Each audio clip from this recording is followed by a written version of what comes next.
Bhungane kaNtsele zikode kaGoba izembe makhulu mehlo makhulu umkhulu Bhungane ziyengane ziyengumuntu zimyenga ngendaba mthimkhulu mashiya mahle amade njengonyamazane mafuza afulele njengelifu lemvula sigoloze simehla bomvu esibheka umuntu ubekise ngathi siyamjamela ndlubu zamile ebubini ngoba zisaba ukwehlela ingabe emhlenze sabani ninezindlebe esikhanyilanga nezindlebe ezinhle zombili ninabo sibo lude lungakhothama endlwaneni konke wezinto ziyakhothama ninabo magawula imithi emncane emkhulu evela izwele mahluba mahle ninamahluba nzipho zimnyama ngokuqhwayana mashwabadela owashwabadela inkomo ngezinye izipondo zawo ngele inkosi kayiqedwa.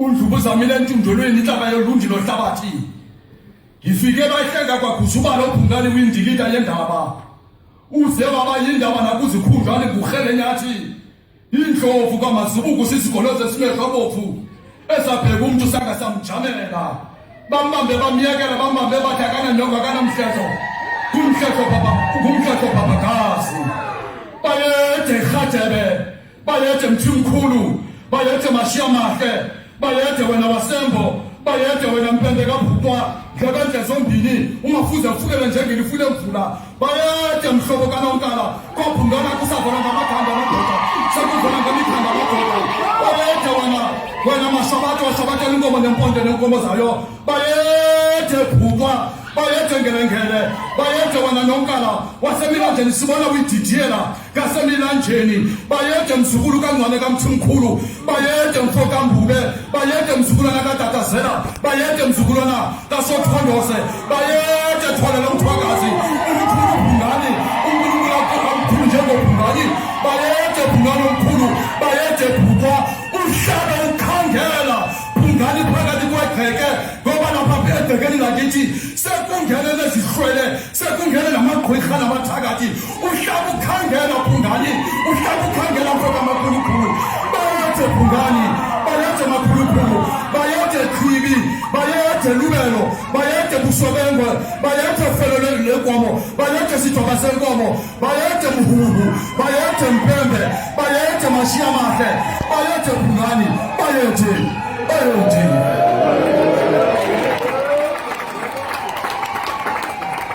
We can take our seats. Africa has had the most difficult history on the planet. Our history has been spoken about, written about, and everyone else wants to say something about us, except that the Africans have never had an opportunity to speak our own history, not as outsiders, but as the owners of the ancient oral traditions.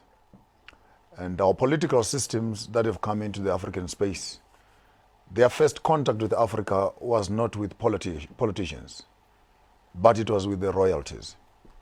The treaties that Europeans are bragging with in terms of the colonization of Africa are not treaties that were signed by politicians, but signed by kings. The land that the African politicians are quarreling over and selling and trading with is not in the hands of the politicians. All the land belongs to the kings. The traditions that the governments and other organizations are busy commercializing and making money with is not a custody of the Ministry of Arts and Culture. It is the custodianship of the greater kings and the royal houses. And while we're building the African story on your program, Sankofa, the idea is to have us having a conversation, looking backwards, seeing the future, reflecting on our ancient history, speaking it for ourselves, particularly for the Southern African place. It's embarrassing that the only time we talk about our South African history is the introduction of the colonial system. We cannot say Africans started living only when Van Riebeeck arrived at the Cape of Good Hope. There were people here, mighty and strong, healthy, with their own governance systems, their own celebrations, their own holidays, their own religion, their own cultures. A people alive with possibilities. If we did not have something to offer, colonization should have never come here. They came for the gold, they came for the minerals, came for the landscapes, they came for the wild animals, they came for human capital and labor. Now, as we are moving into the global village, big question, who will be the king in that global village? And what will the African be in that global village? If we walk into the international space right now with nothing in our hands, we are going again to become slaves in another dispensation. 400 years later, we want to do some reflections, looking back where we're coming from and say, what has colonization done to us? What is it doing to us now? What will it do to us in the future? I would not find a better person for this program for today to interview for this show, but our own Honorable, His Royal Majesty, King Bhungane III. He comes to us from the Greater Southern Kingdom, and from the Greater Southern Kingdom with a great narrative which consolidates the Greater Southern African kingdoms, from the Sothos to the Zulus, to the Xhosas, to the Pedis, the Shanganis, the Tswanas, the Karangas, right up into the kingdoms of the Embo. In all our Southern African kingdoms, there's no one who doubts that our history is within the Greater Tanganyika and the Guruswa space. Though other ancient histories of the great Khoisangs and etc. might come up with modern European theories, trying again to destabilize us. Right now, we are now facing what they call racism. But Africans have never been racist because we've never fought over race. We've fought over cattle, we've fought over land, we've fought over everything else, but we've never fought over the color of our skins. That has not been a conversation for the African. King Bhungane comes to us today on a full uncut program, taking us through the history of the Greater Embo Kingdom, bringing us on the African migration issues, marriage and family cultures, installation of kings, the wars of the past, political, alignment with local, domestic, international policies, health systems that are within us, cultural rebuilding again, the uselessness of politicians without royal alignment, the disposition of the African political terrain as we are conversing into the greater global strategy. Is it possible that the global world undermines us because we don't know what we are, we don't know what we are coming from, and the presidents of the land are not attached to the spirits of the land? Ladies and gentlemen, welcome me for this morning, and put your hands together, show some love, show some hearts. Niti bayete Bhungane, bayete nkele nkele. And we are so excited to have him on the show together with us. Please, Your Royal Majesty, greet the nation. Wow, finally we're here. It's going to be me and you. Let's not worry about them. For today, I'm going to be your student. So you take me through as your student and relate to me. It's called information sharing. Information sharing, where we are basically converting the oral tradition. And I think it's one of the very first time on the history of the African continent that a program of this nature would be done. The intention of the program is to allow the African children out there to retrace their steps. We're very much aware many of the young people out there already have various narratives. Each one of them wants to relate and tell us what they think the African history looks like. But having an indigenous African king in our midst to give us that history, I would not find a better moment than now. I'll speak less for today. I'm usually the biggest talker on this show, but since you are here, I'm quite humbled. You can ask questions. Take us through, Bayete. Before we even come to introducing you, I want us to do that at the end. Let us maybe just start with your understanding of the greater African historical space and terrain. Who are the Africans according to you, Your Royal Highness? My understanding is that I think let us interrogate the name Africa first. We, in the ancient past, we've never been referred as Africans. In my understanding, the name or the word called Embo. What is the meaning of Embo? It simply means the origin. And what is the origin? It is the cradle of humankind. Right. When you look at the history of this continent, you would understand that the Creator, when He created people of our color, there is something that He gave us Right. to be the custodian, meaning the ambassadors of the creation, meaning of heaven. The kings, I want to start from there so that when we move and understand everybody who is here, the people of our color, how do they relate with the spirit? Because that's where the mistake is. Right. When we talk of being ambassadors as kings, the king is appointed in heaven. Right. So what you see as kingdoms on earth, it is a replica of heaven. And then we become what we call ambassadors of the Creator. Right. And no one becomes a king if he is not spiritually connected. Right. Why am I raising the issue of spirituality?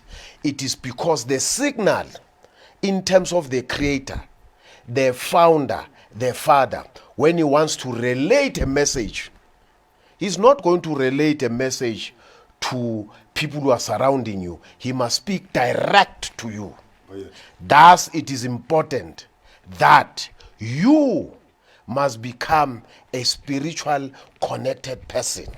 Remember, as I was walking in here, I had that spiritual connection, Right. the signal. Lento esithi today we refer as ogogo nabomkhulu. Right. That is the signal from upstairs in heaven. Now, what God has done again, He has created what we call a council of members of this particular replica of heaven, a cabinet. And these people also, they are given powers in terms of spirituality. Right. So that when we engage, nobody should say, what I am talking about, it comes from me. But they should say, yes, I can also connect. The witnesses. Absolutely, the witnesses. Now, I'm raising this thing to say, you must understand that everything that we used to do anciently before colonizers arrives, when we talk about the culture, we talk about the traditions, we talk about the customs, that defined us as the people of this continent, never came from me or you, but it came direct from the Creator. Thus you see us being spiritual. Thus you see us being people whom are referred. I'm coming now to who we are as the people of the continent. Singobani thina. We are people who are being referred as abangoni. Ngoni. People who are not associated with sins. Hey man. Abantu abangoni. Not abangoni. That word was coined by a white man. Ngoni. Never understood what I just gave you the background, because the white man never understood the historical background of who we are. Singabangoni. Abangoni. People who don't sin.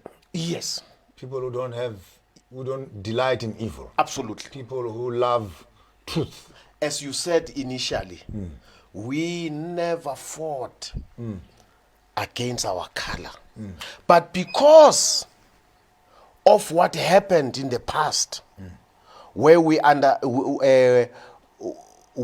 up being contaminized, or we ended up in contamination. Yes, because what happened in heaven when Lucifer was pushed, these evil deeds came into existence. But in the origin, I'm not talking about Kush. In the origin, prior to Noah. Now, when you talk about Kush, you talk about Noah. You must start with Noah. I'm talking about the origin. Embo.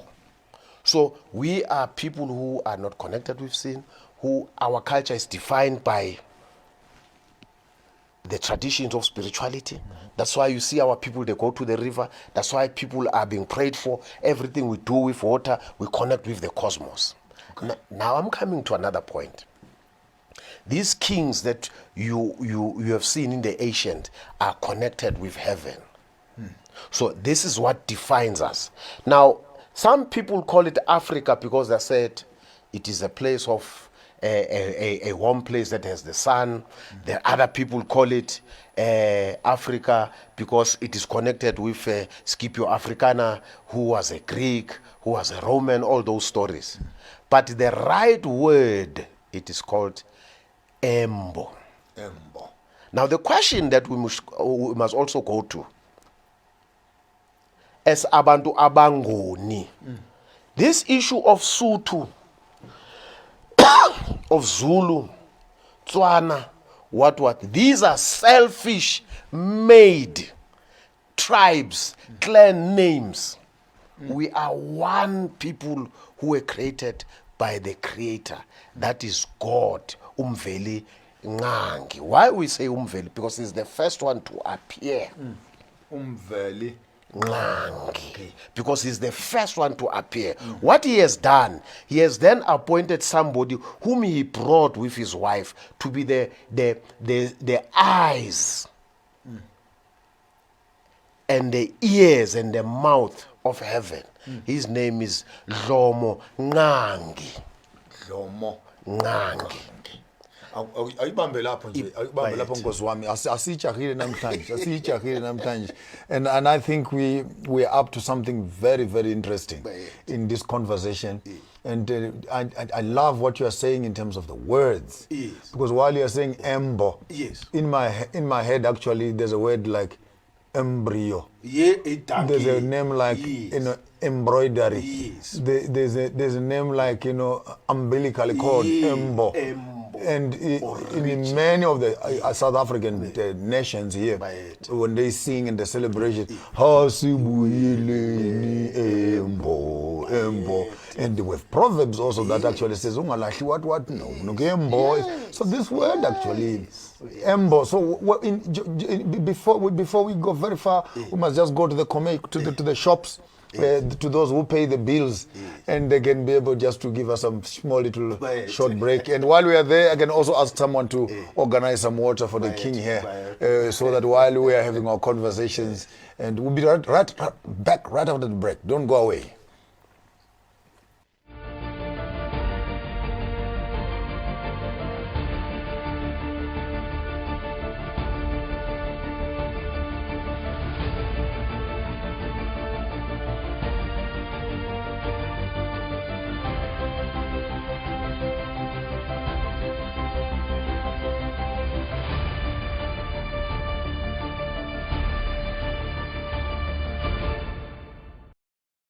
The coronavirus outbreak. Experience the extraordinary. Tremendous waste and tremendous fraud. Mexico is, in fact, you will soon find out. It is a day to celebrate.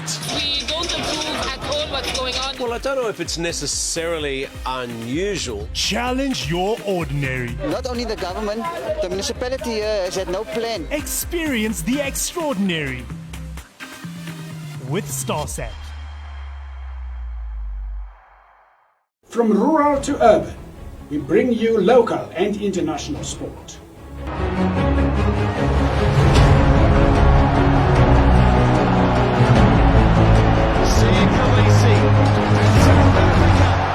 From Cape to Cairo, from Nairobi to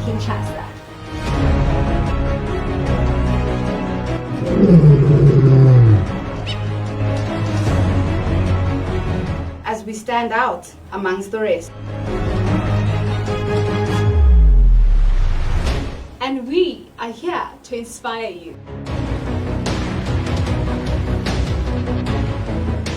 From the Horn of Africa to the Equator's indigenous people. Galaxy Universal Network. Abapenyi bezindaba nezintatheli ezingesabilutho. Bila woga, upendeleo, hatuogopi chochote. Channel 500 on Starset. This is Galaxy Universal Network.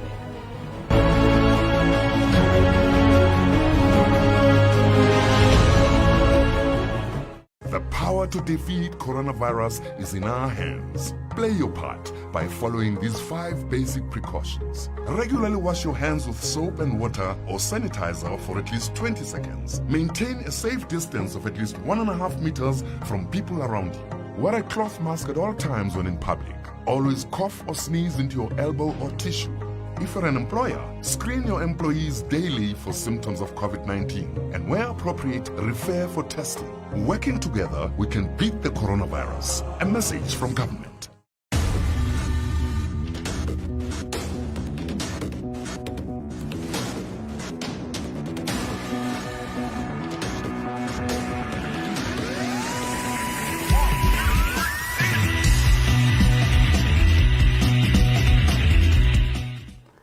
I dive deep into the web for all the news and information that I can grab, so that you at home can stay entertained and informed by our 5-star studded crew. Galaxy News is distinctly rooted in your location to bring you the lowdown on all the spiciest news in town. We make it our business to bring in news in time, because it is your business that makes news each time.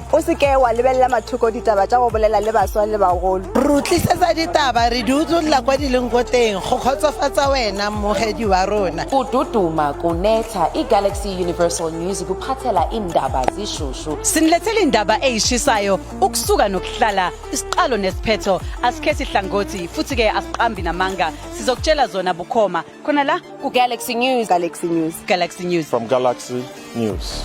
Woo!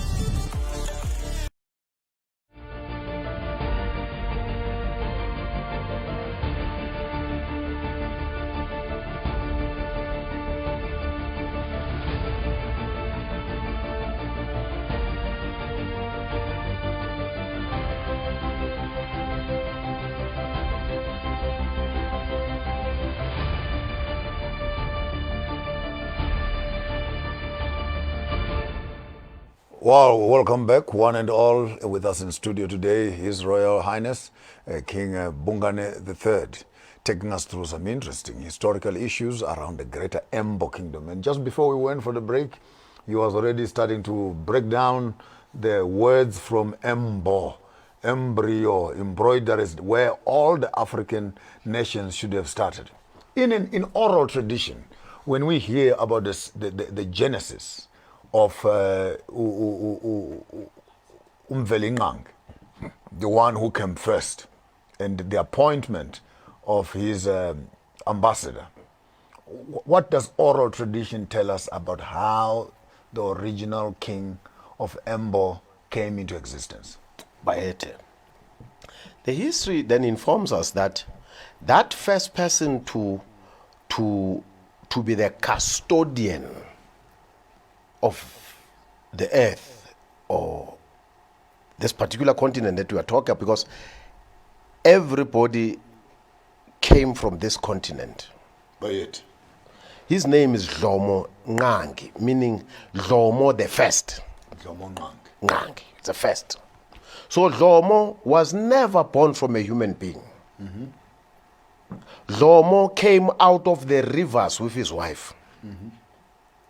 And then he said it very clear that I am here to be the custodian of Mveli Ngangi. And these are the cultures that all of us are going to. He said, for you to be able to understand, when he met with his wife, he had the first child. His first child was called Mkhize. Mkhize. Yes. The reason why he called him Mkhize, I don't know. Mkhize, Mkhize, yes. Then the second one was Ukhumalo. Khumalo. Yes. So there's Mkhize. There's Khumalo. Khumalo. And there is Ndebele. Ndebele. Yes. They are all baphuma Udlomo Nqangi. Yes. Then he had a child ambiza ukuthi uBhuqwa. He said the reason why this child is called uBhuqwa, he says our culture, our custodian from today, we must all understand akhuluma nalabantwana. Ukuthi thina umntwana makazalwa ningayikhohlwa, don't forget when a child is born, never forget this, that a child uyabhuqwa, uyathathwa makazalwa anenyanga yokucala, amikiswe emfuleni, ayothathwa udaka lolu lasemfuleni, the clay, agcotshiswe ngalo, ukubhuqwa lo. Then makaceda ukugcotshiswa ngalo agezwe. The reason why agezwa ukuthi he as the child must reconnect namanzi, the river.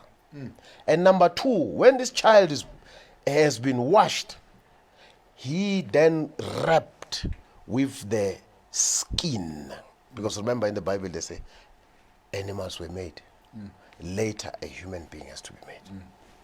Kuthathwa a lion skin, a leopard skin, then is wrapped this child. When this child is 1 month at that time also, a placenta is then sent back to the river, thrown into the river. Then idliwa yinkalangala, the crabs. The crabs. Yes. Then when this child is 1 year, there's a certain ritual that is done to this child, where a goat is being killed and a certain ritual is being performed for this child to be able to say, wenzele imbeleko yala ekhaya. Mbeleko is yes, ukuthi wonke umuntu amazi ukuthi umntwana wala ekhaya, and the culture la ekhaya namasiko wala ekhaya has been performed. Ukuthi angabi nenkinga noma khula. Then Dlomo Nqangi then says, as I am going to go back to where I came from, I'm going to give my stick to Ubhuqwa, so that all of you must remember that Ubhuqwa, it will then become ritual. Absolutely, it becomes your custodian, and then this is going to be your surname. Let us emphasize that point again. It becomes your surname. All of you, of people of color, your surname is going to be called Bhuqwa. Sonke. Now, then the mistake that was done was made by our people, who were selfish, also with the colonizers, who then called people with the names of the people. The sons. The sons, Abo Mkhize, Abo Khumalo, Abo Ndebele. Then later kwaba nabantwana, Abo Ngelengele, whom you find in Nigeria. Because according to our tradition again, in Nigeria? Yes, you find Abo Ngelengele. You find them up to today. Yes. The crabs. Yes. We have namhlanje. Then you find others today in Nigeria who are called Ingila. What is Ingila? Umtimkhulu. Okay. Absolutely. Now you can see that how do we connect as the people? Even in Angola here, the absolutely are there. Yes. I'll come to the Angola story. Okay. I'll come to the Angola story. Now as this child, when he reaches a pubation stage, a certain ritual is done. Then this child is told to say, from today, you are going to stay there and start your own family. Now, a lot of people, when they then meet with this child, Mkhize, they ask him, who are you? White people then thinks he is a surname. Wow. They don't go back and say, because mina mawuzongibuza ukuthi ngubani ngizothi ngubhungane. Mangubhungane. People don't understand ukuthi ubhungane kabani. Yes. The surname in African culture. I grew up in the village. Yes. You say, what's your name? You say, Joshua. Yes. Who is your father? Yes. Lazarus. Who is the father? Yes. There's Maponga. No. Until you Who arrive is the to father? Pukwa, Dan says, this is my surname. Now, these are the mistakes that we have done today. Today, we do not connect. We fight against each other because this is the track where we have missed it. Now, as Ngelengele became the son of Pukwa, and then Ngelengele became the father of Khibi. Yes. Khibi now is what? Yes, Amans. You see that it goes back again. Yes. Yes. Then Khibi, he's then followed by a brother by the name of Ulubelo. Lubelo. Then the younger brother after Ulubelo becomes who? Ubusobengwe. Ubusobengwe. He's then followed by Umazibuko. It goes back to the river gate. Izibuko le. Eceleni. Uwela umfula ngezibuko. Everything is connected to the waters. Then Busobengwe becomes the father. Now, as earlier on you spoke about Angola. Now remember, we were in the Congo, in Central Africa, at the cradle of humankind. All of us, we come from there. Wow. All of us, we can say whatever that we want to say. All Putwa people, we come from, all of us. You can say Bantu people. Congo. That's where we originate from. Because there was also this interesting article that I once read of Tanganyika. Yes. Yeah, because now the problems are when people think about Congo, we're thinking of the Belgium demarcation. Yes. So we're already isolating Congo to not knowing that in ancient times. Absolutely. Actually, that whole... It covers also Ivory Coast, Cameroon. Yes. You go up... It's all Congo. It's all Congo until here. Until here. Because the word in Shona, for example, Tanganyika, Tanga means begin. Yes. Nyika is the word. Yes. So to have even the words in our African culture, which still tell us of the cradle of mankind, it only remains a phenomenon. Always connect. Now, when you go back to the history again, where we came from, we were now moving around, as I said, the pubation stage, when a child has to move to a particular stage. We'll talk away from the main house.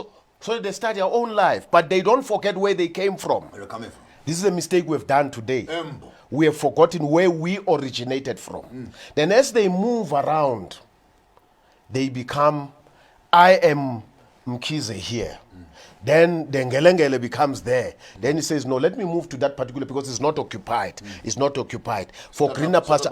Nation there. Yes. Started making other nations. Yes. But we've forgotten the origin to say, as I am Ngelengele, I report to the founder who is given the stick. I am just the eye of Khomo. Yes. That's all. Wow. Then as we are looking for greener pastures, then we moved to Zambia. That's why you still find people of our origin in Zambia. You move to Zimbabwe, you find us. You move to Angola, you find us. Before Angola, it was called Angola. It was called Kola, Kola. Kola. You can go and Google it and find it. The king or the custodian, not a king, let me not use the word king, the ambassador of who reports to that key ambassador. His name was Chiti Mkulu. Chiti. You still find them in Zambia today. Chiti Mkulu. Yes. Which is almost sounds like Mutimkulu. Thank you. Thank you very much. So Zambians and Angolans and South Africans actually have a common history. Same history. Because when you see their history, you would connect with Chitimkulu, who lived in Kola, who then later moved, because you can see the borders with Angola and Zambia. Borders, Absolutely. Yes. I'm just talking about today. There is this borders. You can see how Zambia and Angola connects. Then, when you move from Zambia, where you go to? Zimbabwe. From Zimbabwe, you go to where? Here. In Zimbabwe, you find the Tongas. Yes, exactly. Yeah. You see? Now, when you go back and scrutinize the history, when you say Tonga,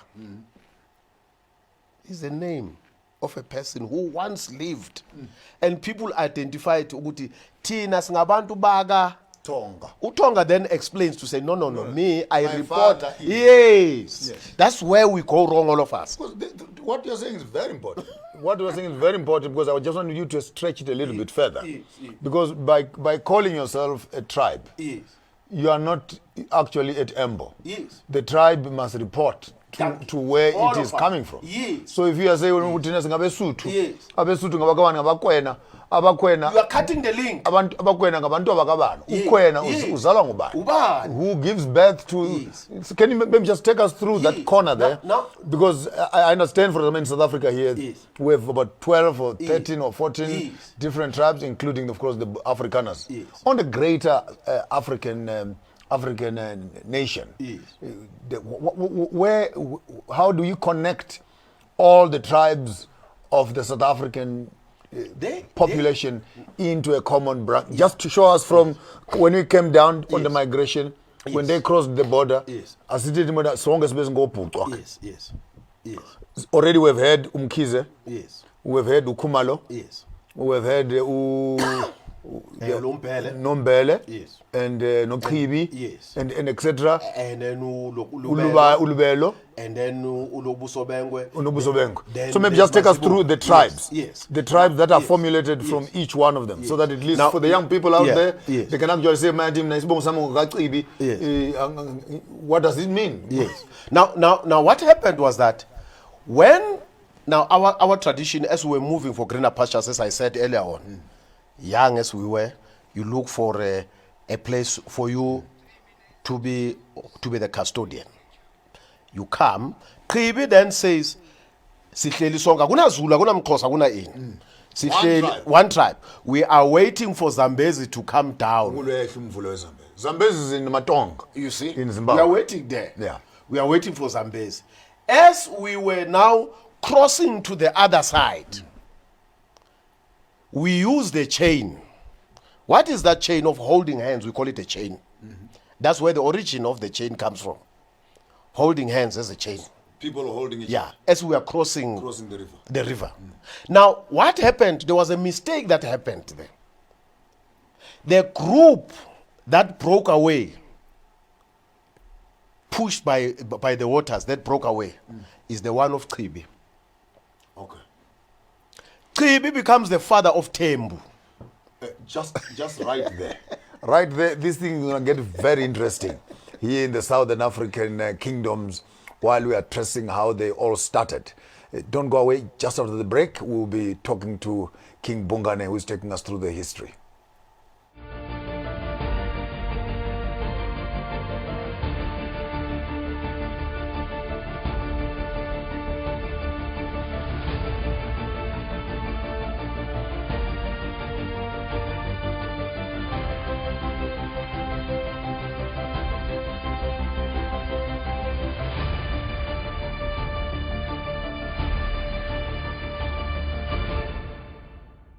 The coronavirus outbreak. Experience the extraordinary. Tremendous waste and tremendous fraud. Mexico is, in fact, you will soon find out. It is a day to celebrate.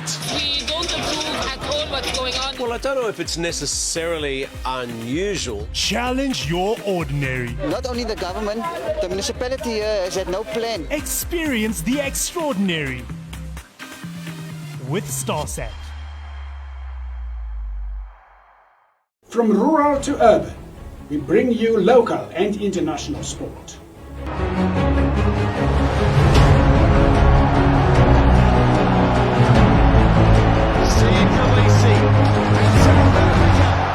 From Cape to Cairo, from Nairobi to Kinshasa.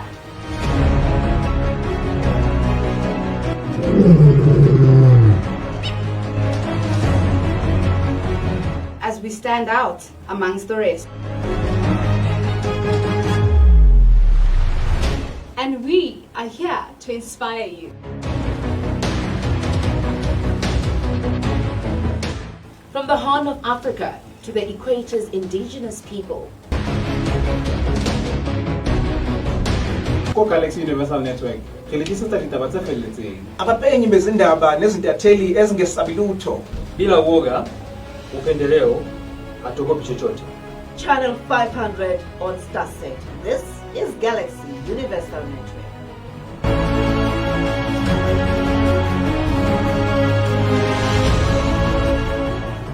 The power to defeat coronavirus is in our hands. Play your part by following these 5 basic precautions. Regularly wash your hands with soap and water or sanitizer for at least 20 seconds. Maintain a safe distance of at least 1.5 meters from people around you. Wear a cloth mask at all times when in public. Always cough or sneeze into your elbow or tissue. If you're an employer, screen your employees daily for symptoms of COVID-19 and where appropriate, refer for testing. Working together, we can beat the coronavirus. A message from government.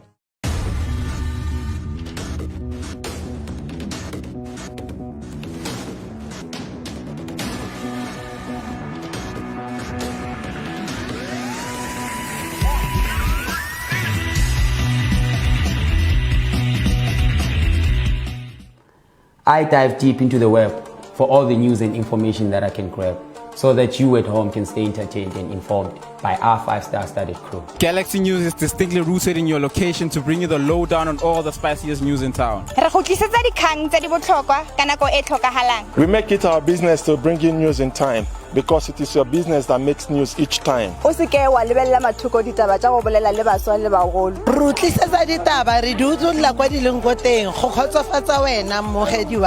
Kududuma kunetha iGalaxy Universal News kuphathela indaba zishushu. Sinilethele indaba eyishisayo ukusuka nokuhlala isiqalo nesiphetho asikhethi hlangothi futhi ke asiqambi namanga sizokutshela zona bukhoma khona la ku Galaxy News. Galaxy News. Galaxy News from Galaxy News.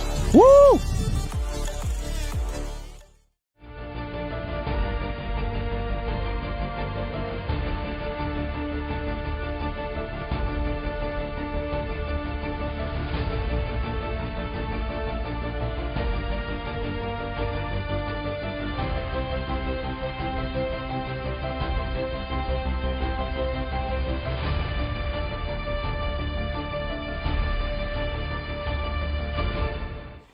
If you are an African and you are not watching the program for today, you don't know what you are missing out today. We are tracing the history, the great oral tradition of the greater Embo kingdom, people with color, the melanin people. And we've just learned something very important here on oral tradition, how Khomo gives birth to Mkhize, Mkhize gives birth to Khumalo, Khumalo, and then Bele, and Bele, then Butwa. Butwa is made the custodian of the Embo nation. And from Butwa, then we introduced to Ngelengele. Then from Ngelengele, we Lubele. Then we are now, right now, we just before we went for the break, we're at the Zambezi River, yes, where people are holding hands to cross the river. Yes. And some people were swept away by the water, yes, in the river, making a tribe, yeah, that is called Qibi. Take notes while we are doing these things, because when you hear these names being mentioned, most likely your surname is actually being mentioned. So you need to know that your surname is not the ending of the story. Your surname is connected to another surname. And what we have established for today is that we have a common background, a common beginning as African people. So take us through the river and the one tribe that is now swept away to start up the Qibi. Now there's the main group. The main group, it's there. Now there are another tribe, that group that is broken from us, from that chain, is the one that is with Qibi. Now remember, as they were swept by the river into a certain point, when they arrive there, the question that they look at as the people, who is senior here? Then Qibi becomes the senior. That's how Qibi becomes the senior. Because he's been swept by the river with the very same group. He's senior. Then Qibi is now elevated to become the head of that particular grouping. Then Qibi becomes the father to Tembu. Nanzo? Then Tembu. Tembu. Is this where Abatembu come from? Thank you very much. Abasembo. Abatembu now. Thank you. So these are the Tembus you find in Transkei. You find them in Transkei, Ciskei, and in Natal. It's the same group. Abatembu. Bagangoze. They call themselves Abatembu Bagangoze namhlanje. Abagangoze namhlanje. But here we are not talking about Ngoze because Ngoze is late. He appears very late. We are going back to the history. To the history of Abatembu. To the origin. So yes. Abatembu, they are from Qibi. And Qibi is from Buqwa. Is from Buqwa. Thank you very much. Buqwa is from Khomo. Yes. Khomo is from Embo. Thank you. Then you've got Xhosa. Right. Now a white man then says Xhosa and somebody are brothers. Now till now we are dealing with the original history. Xhosa in our understanding and Tembu they come from the same lineage. Yakaqibi. So Xhosa and Tembu, they are all coming from Qibi. Yes. All right, very important. Now, when you listen to the coronation of a Xhosa king, if you have that tape, you'd hear somewhere they put Ukhatebe. But Ukhatebe comes very late. I'll come to that one. Then there is another group, the main group. When they arrive on the other side, when they cross the Zambezi River, they are led by who? They are led by Ubuso Bengwe. Buso. They call him Ubuso. Instead of the full name Buso Bengwe, they called him Ubuso. They said he has the face like Ingwe. He becomes the custodian. Custodian of the... Because why? Remember, Buso was given by Ungelengele the stick to lead the nation. That group that broke away from Tina, Oqibi, this is a subgroup. Just it was an accident. But they are still the same children. Absolutely. But these are our people. One family, absolutely. That's I'm saying it was an accident. Our intention was not to go where they ended up. Two, there is another group that breaks again. From Qibi? From another group again. They were trying to cross Zambezi. You find Aboban, Abesutu, Abatswana, sorry. Abatswana, yes. Now we are spread widespread. Then I want us to go back to the main group. The main group then moved to Zimbabwe, then crosses the Limpopo River. Then they live in Mpumalanga. Mpumalanga? Yes. Originally? Yes. They then assembled there. There's no Xhosa, there's no Zulu, there's no Sotho, which was one big tribe that is called a nation. That is led by Buswa, Abangoni, who are from Embo. Abangoni Basembo. There's no Swati. There's nothing there. It was just one nation, Abangoni. Abantu. Abangoni, it will include, therefore, on the southern space. It will include the Zulu, as we have them today. Absolutely. The Xhosas, as we have them today. Yes. The Pondos. The Pondos. Yes. Yes. Then the Ndebeles. As we have them. The Shanganis. There's a very interesting corner also there. The Sotho. The Sothos and the Zonas. Yeah, it's one big tribe. All of them, as long as you are of this color. You come from where we Another come interesting piece that I want us just to punch a hole into. There's a vendor. That we forgot it. Yes, because the vendors actually, in their oral tradition, they have this drum. Yes. The Ngobadungundu. Yeah. That they actually say when they were coming from Congo, they were playing the drum, and the drum led them to the promised land, sort of thing. And how do the vendors and the Ngonis? The same group. Because when you go again, there's another aspect of the history. It was written by Skosana.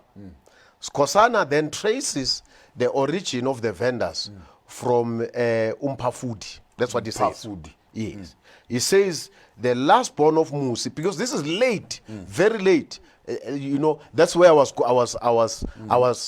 trying to connect to say when we moved across the Limpopo, the Zambezi. the Zambezi, the Limpopo River. Then when we assembled in Mpumalanga, Emtonjeni wekwa, meaning the source of the Val River. That's why everybody, when he or she talks about the history, they always associate themselves with the Val River. That's where you arrived and you settled. Yeah. Now, as we are there, we started then moving up. Spreading out. Bakoni, Abangoni.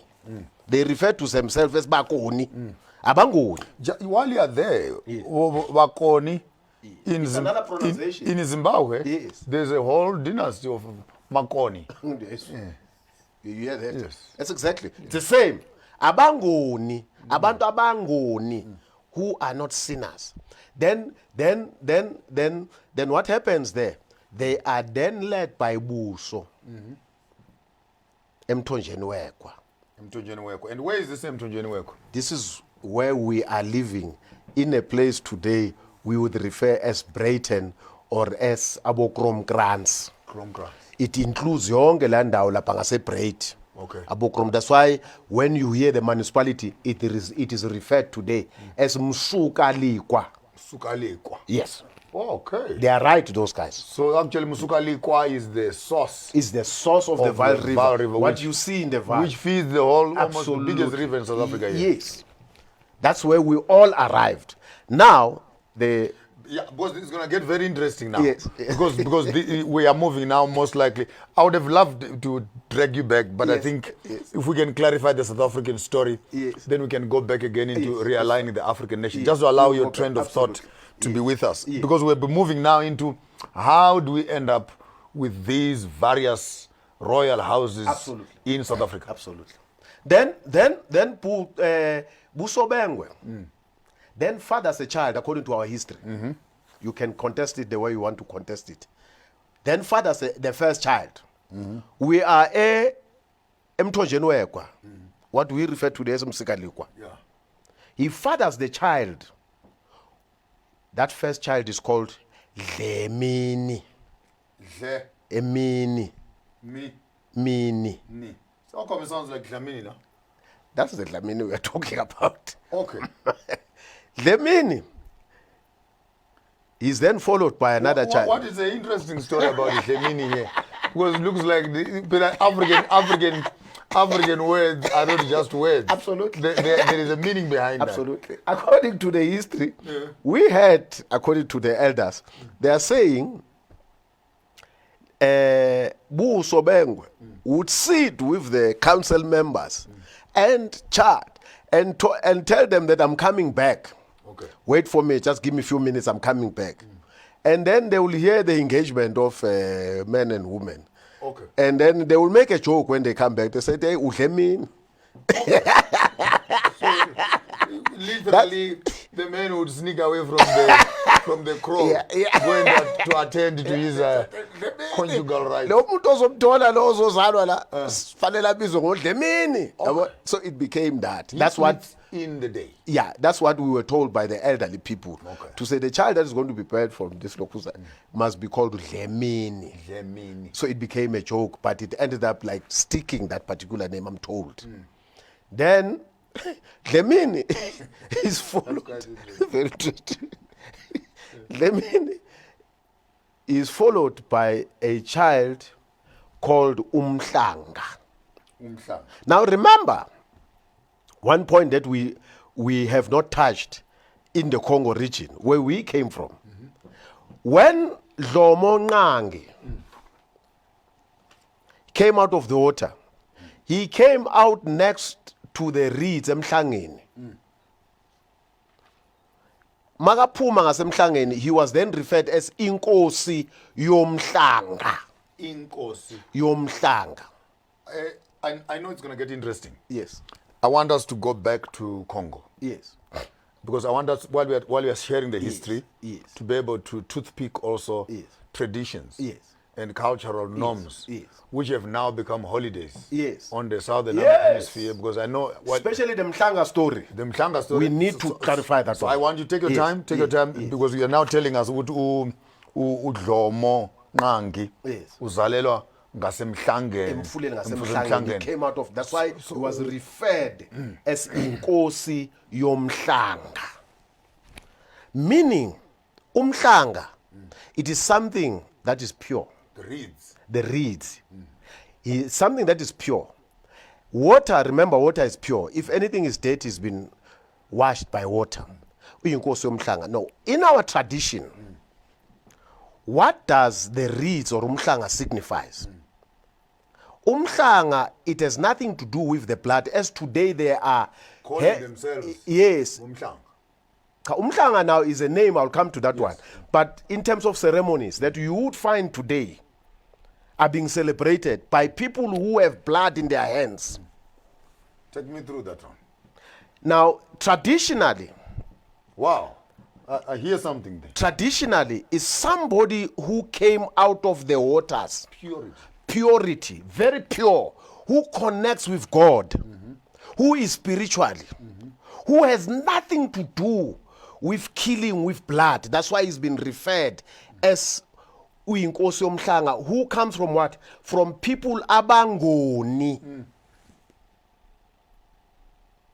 He becomes the king of the reeds. Now, when you see these kids, whom we refer as Amaversions, who are clean, pure, carrying the reed, it is a reminder, a remembrance of Khomo Nqangi, who's the first.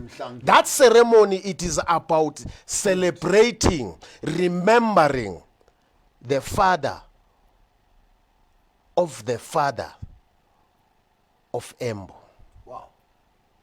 Now today we are using that ceremony as a money-making scheme.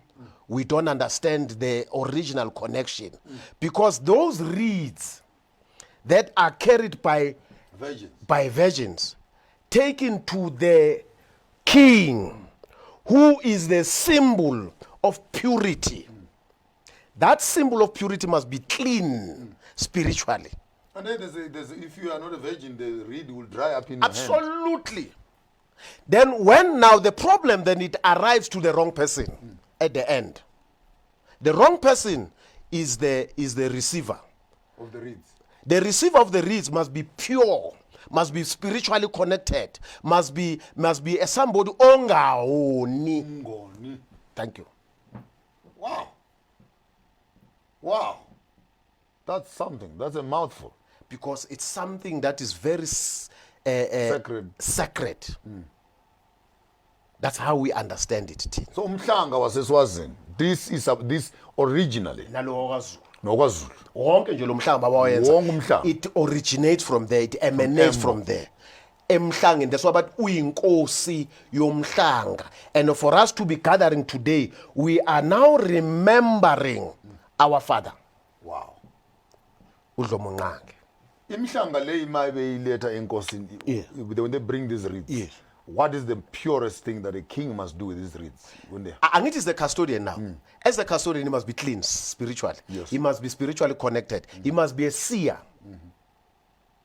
These are the reeds now being put together. In that place where they've put them together, that person then goes and talk to the Creator and says, as today, we are here to thank you. To thank you to be able to put such magnitude. We have multiplied as we came from you. Today we are remembering you. Today we are paying homage to you. We are paying respect to you. I'm building something. Because if we hear that you use virgins who are clean, who collect sacred reeds that are pure, and they give them to a sacred man who's supposed to be pure, and he makes a crow where he can now intercede. The question is now, when people come into this crawl to discuss the issues of the nation, we've already have ubungoni as an ethical principle that must guide the conversations around the royal palaces. Because now this builds the traditions and the culture and the language which happens within the greater royal crawls. Now remember, what does spiritually makes out of you? It makes you to be humble. It makes you to be somebody who is able to understand the traditions and the culture of heaven, where we came from. Thus, I said earlier on, a king is appointed in heaven. Thus, I said the council is also appointed in heaven. Thus, I'm saying even now, the people who then enters that crawl are pure and clean. Thank you. Ladies and gentlemen, we must take a break.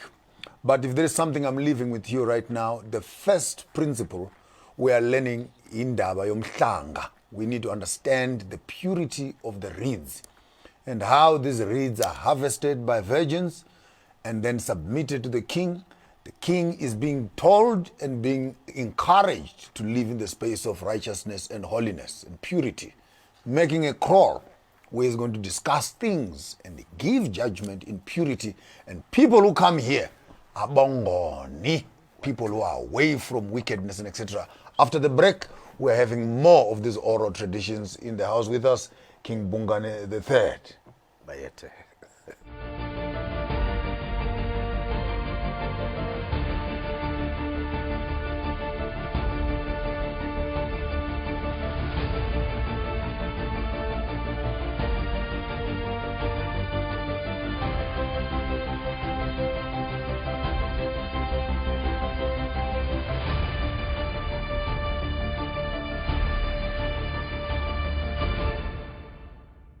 The coronavirus outbreak. Experience the extraordinary. Tremendous waste and tremendous fraud. Mexico is, in fact, you will soon find out. It is a day to celebrate. We don't approve at all what's going on. Well, I don't know if it's necessarily unusual. Challenge your ordinary. Not only the government, the municipality here has had no plan. Experience the extraordinary with StarSat. From rural to urban, we bring you local and international sport.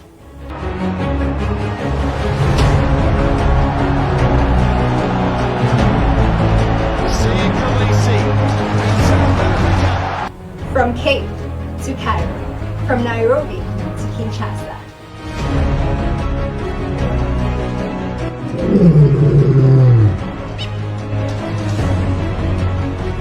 As we stand out amongst the rest. And we are here to inspire you. From the Horn of Africa to the equator's indigenous people.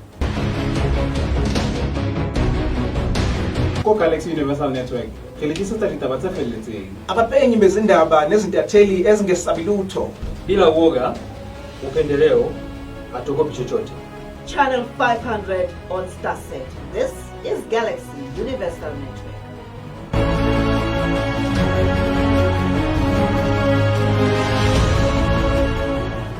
The power to defeat coronavirus is in our hands. Play your part by following these 5 basic precautions. Regularly wash your hands with soap and water or sanitizer for at least 20 seconds. Maintain a safe distance of at least 1.5 meters from people around you. Wear a cloth mask at all times when in public. Always cough or sneeze into your elbow or tissue. If you're an employer, screen your employees daily for symptoms of COVID-19 and where appropriate, refer for testing. Working together, we can beat the coronavirus. A message from government.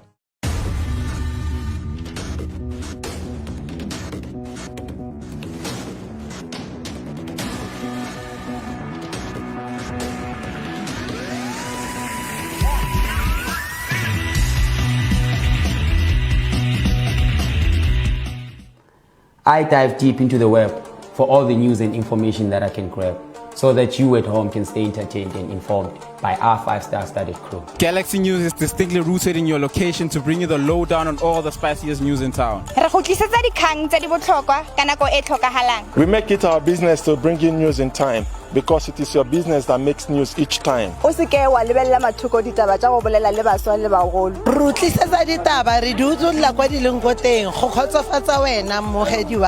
Kududuma kunetha iGalaxy Universal News kuphathela indaba zishushu. Sinilethele indaba eyishisayo ukusuka nokuhlala isiqalo nesiphetho asikhethi hlangothi futhi ke asiqambi namanga sizokutshela zona bukhoma khona la kuGalaxy News. Galaxy News. Galaxy News. From Galaxy News.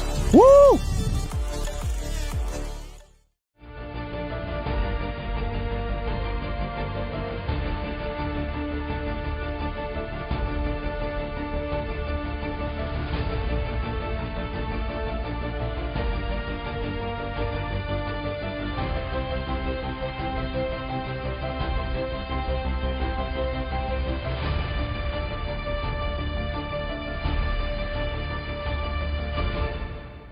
If you don't understand African culture, sit down, hlala phansi, sit down and shut up. Don't be in a hurry to condemn things because you don't understand them. Some of you, when you go to some of these traditional reed dances in Swaziland, you go there with your small little cameras because you just want to go and take some pictures in your head of naked girls. When your mind is full of filth and dirt, you must actually not be allowed to enter those spaces of those sacred ceremonies if you don't have the purity of which those ceremonies symbolize. Don't go away. We just want to give you a quick shot of the reed dance happening in Swaziland.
Here on your program of Sankofa, we don't believe in thumb sucking.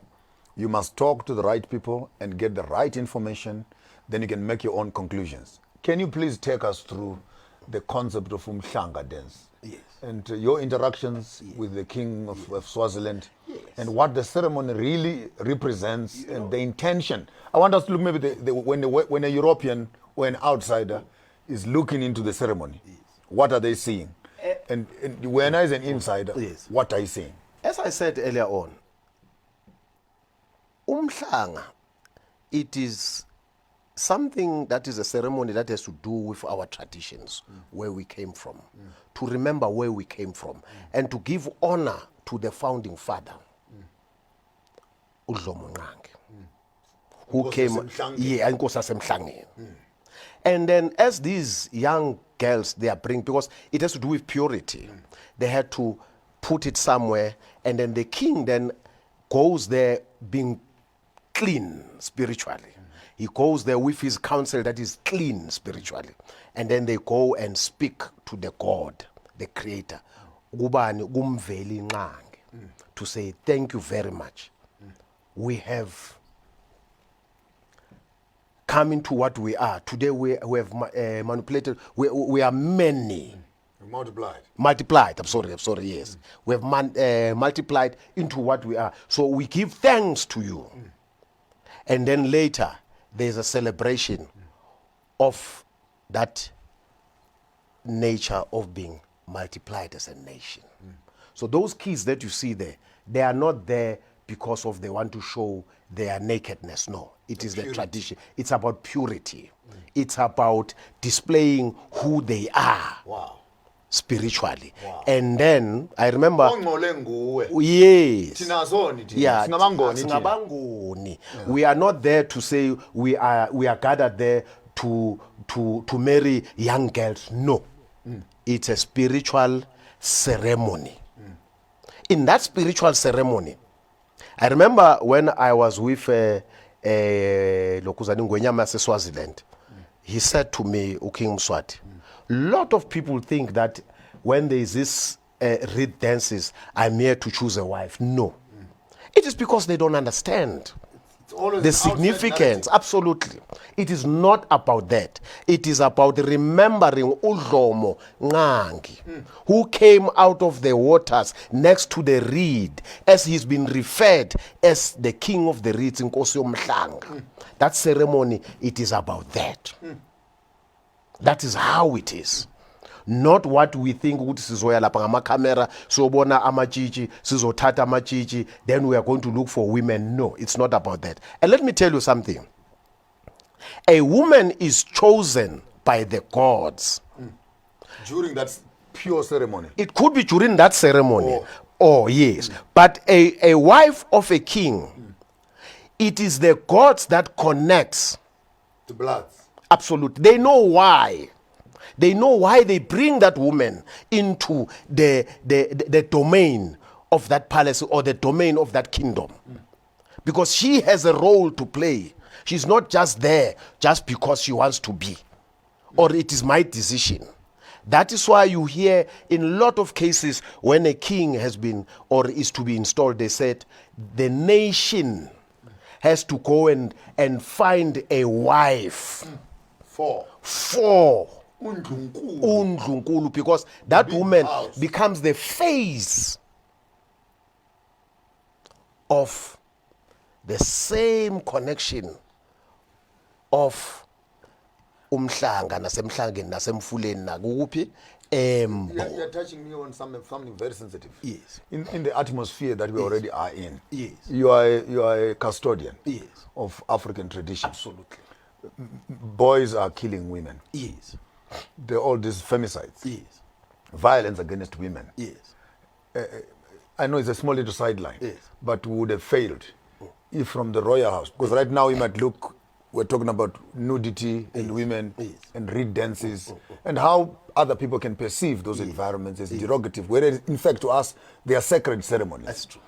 So I like the way you clarified that. Yes. But in terms of the value of women, within the entire value chain of royalty, who are umfazi inkosi kasi? Why is it that? Why do we refer to our women as inkosi kasi? Because remember, a woman carries that Embo. She is the waters. she. And umhlanga this time, now this is getting very interesting. Don't get me excited. No, it's true. I hear you. I hear you.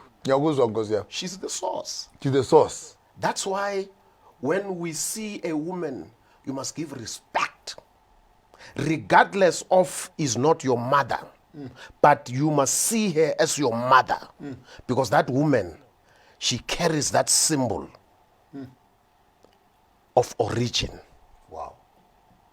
That's why in every given cases, you must always respect a woman. I want you to put some insertion because I know when you speak, it's law. Yes. So I respect that. Yes.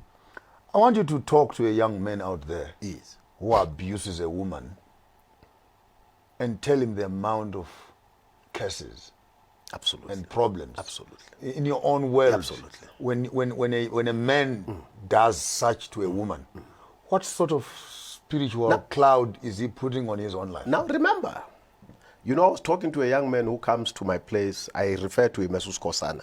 He comes and study these African traditions, as we refer as African. These rituals. Now, remember, we are people abangoni who are guided by the spirits. And everything that we are doing, it's under the spirituality. Maybe I think what I need to do before I come to this point, what is spirituality that we are talking about? Don't you think so? Now, the spirituality that we are talking about, it is something that is very sacred. I don't want to say sacred, but very sacred. Because when you are living in a spiritual realm, you are not living in a human world. And in that spiritual realm, you are able to develop into different categories where you connect with the Creator. But what makes you, now remember, what makes you to be able to connect is that melanin that we have spoken about earlier on.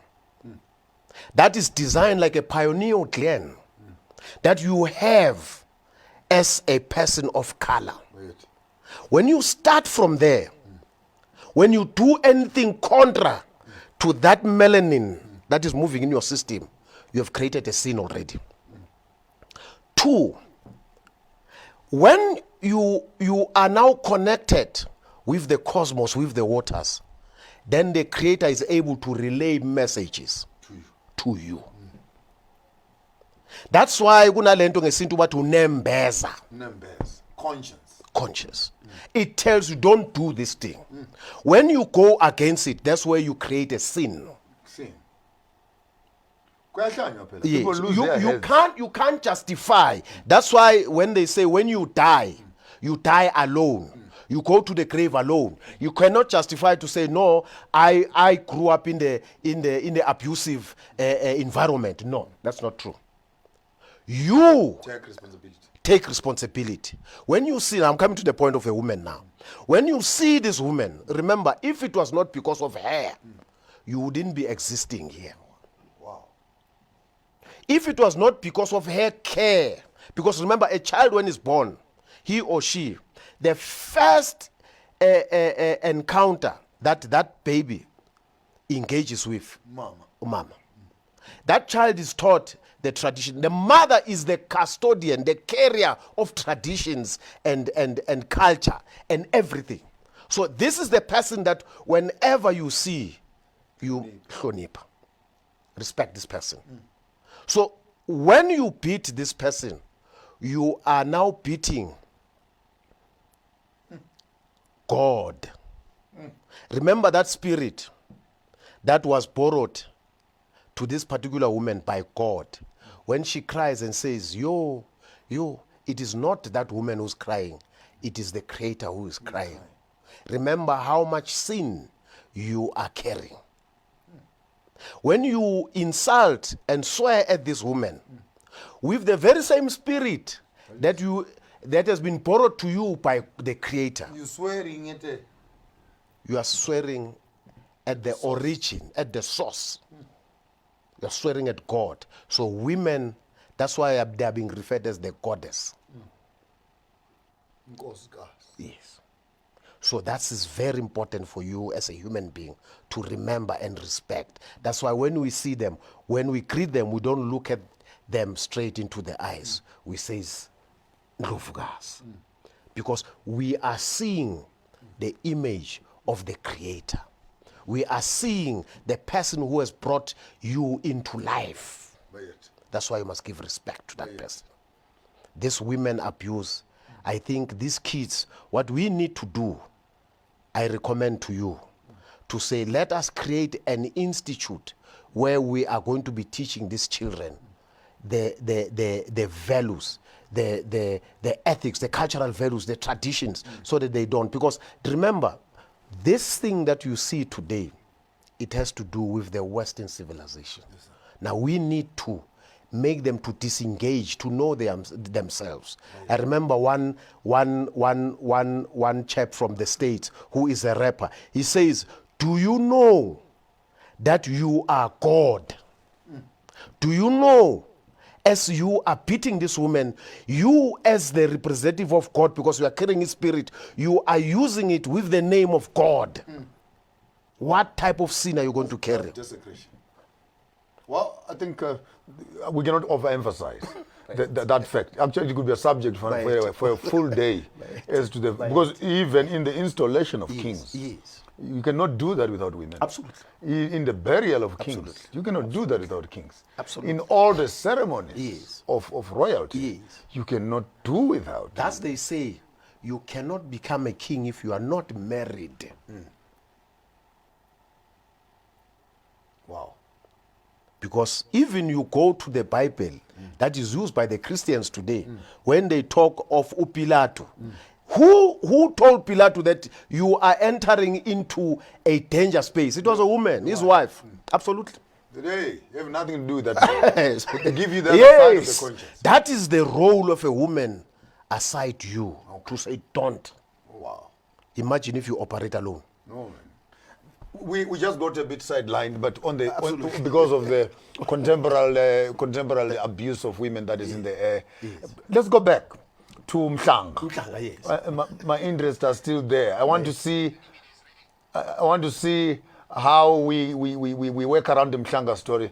But just before we go there, I want us maybe to have another celebration, small little celebration for a few moments, and we have a look again at another culture in the greater South African space, the Zulu space, again celebrating Mhlanga and what they represent. And I hope that as Africans, when we visit these ceremonies and we participate in these ceremonies, we actually have an understanding of the value of these ceremonies. So even if you see us doing our dances, for example, you see us doing our celebrations, have a look at this video. What you see happening there, it's a celebration of a nation. And within that expression, there are spiritual undertones that when you enter into those spaces with the wrong perception, you walk away with the wrong results altogether. Don't go away. We'll be back right back after the break. Is in Tombi, or virgins, to converge on the royal palace of King Goodwill Zwelithini Kabeko Zulu at Nkonyeni. The girls come from far and wide in groups or regiments, and after initial singing and dancing, each of the girls picks up and carries a reed to lay down before the king. Although it is a joyous occasion with the girls showing off their best beadwork skirts and necklaces, there is also a serious side to the event, with the king making an important speech, usually on the subject of chastity before marriage. The 2017 event passed off without a hitch, although there was a noticeable decline in the numbers of overseas tourists, possibly because of earlier confusions about the date. However, those who were there made the most of it, even joining in the dancing, although they sensibly left the singing to the girls.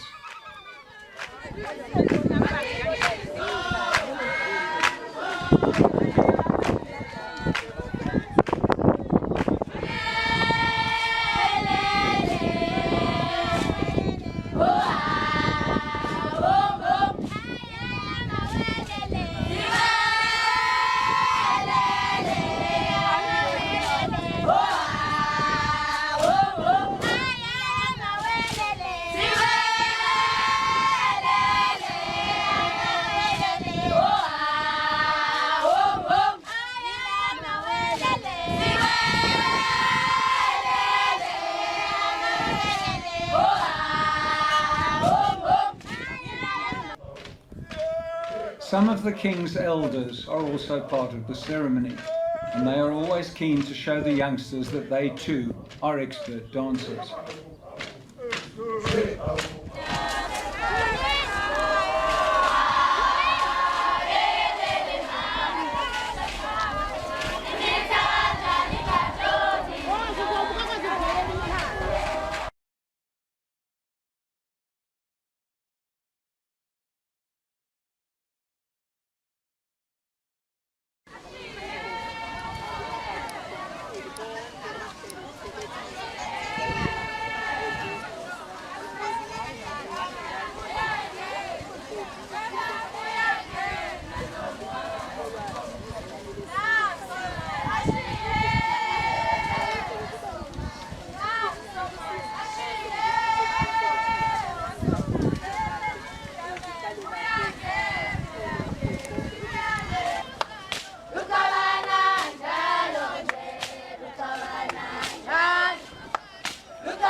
We have a place in South Africa here. Welcome back. My name is Maponga J, here sitting with King Bhungane III, discussing African history. We have a place in South Africa here called Kwamhlanga. Kwamhlanga, which is, there's a tribe actually, the Ndebele. They call them the Ndebeles. And I love what we said. We all started at the river, where the Vaal River starts. And maybe let's just move a bit to the east and see how this history shapes itself into the greater KwaNdebele, Kwamhlanga, and a few of their rituals that they are doing there. Can you just maybe just take us through some history? So as we were Mtonjenwekwa, the source of the Vaal River in Mpumalanga, yes, those areas, Bokromkrans, Brayton, as you go. Now, what happened there? Buso became the father to Udlemini, as I explained earlier. Udlemini. Yes. Then the second child became Umhlanga. Umhlanga is the second child. Is the second child. The name was given to say, remember who we are and we came from. Buso Bengwe, Bhungane the first, gave the name Umhlanga to his second child. Then the third child became Umsimango. Umsimango. Umsimango. Umsi Wagamango. Okay. Yes. Wow. Then the fourth child became Uklaba. Uklaba.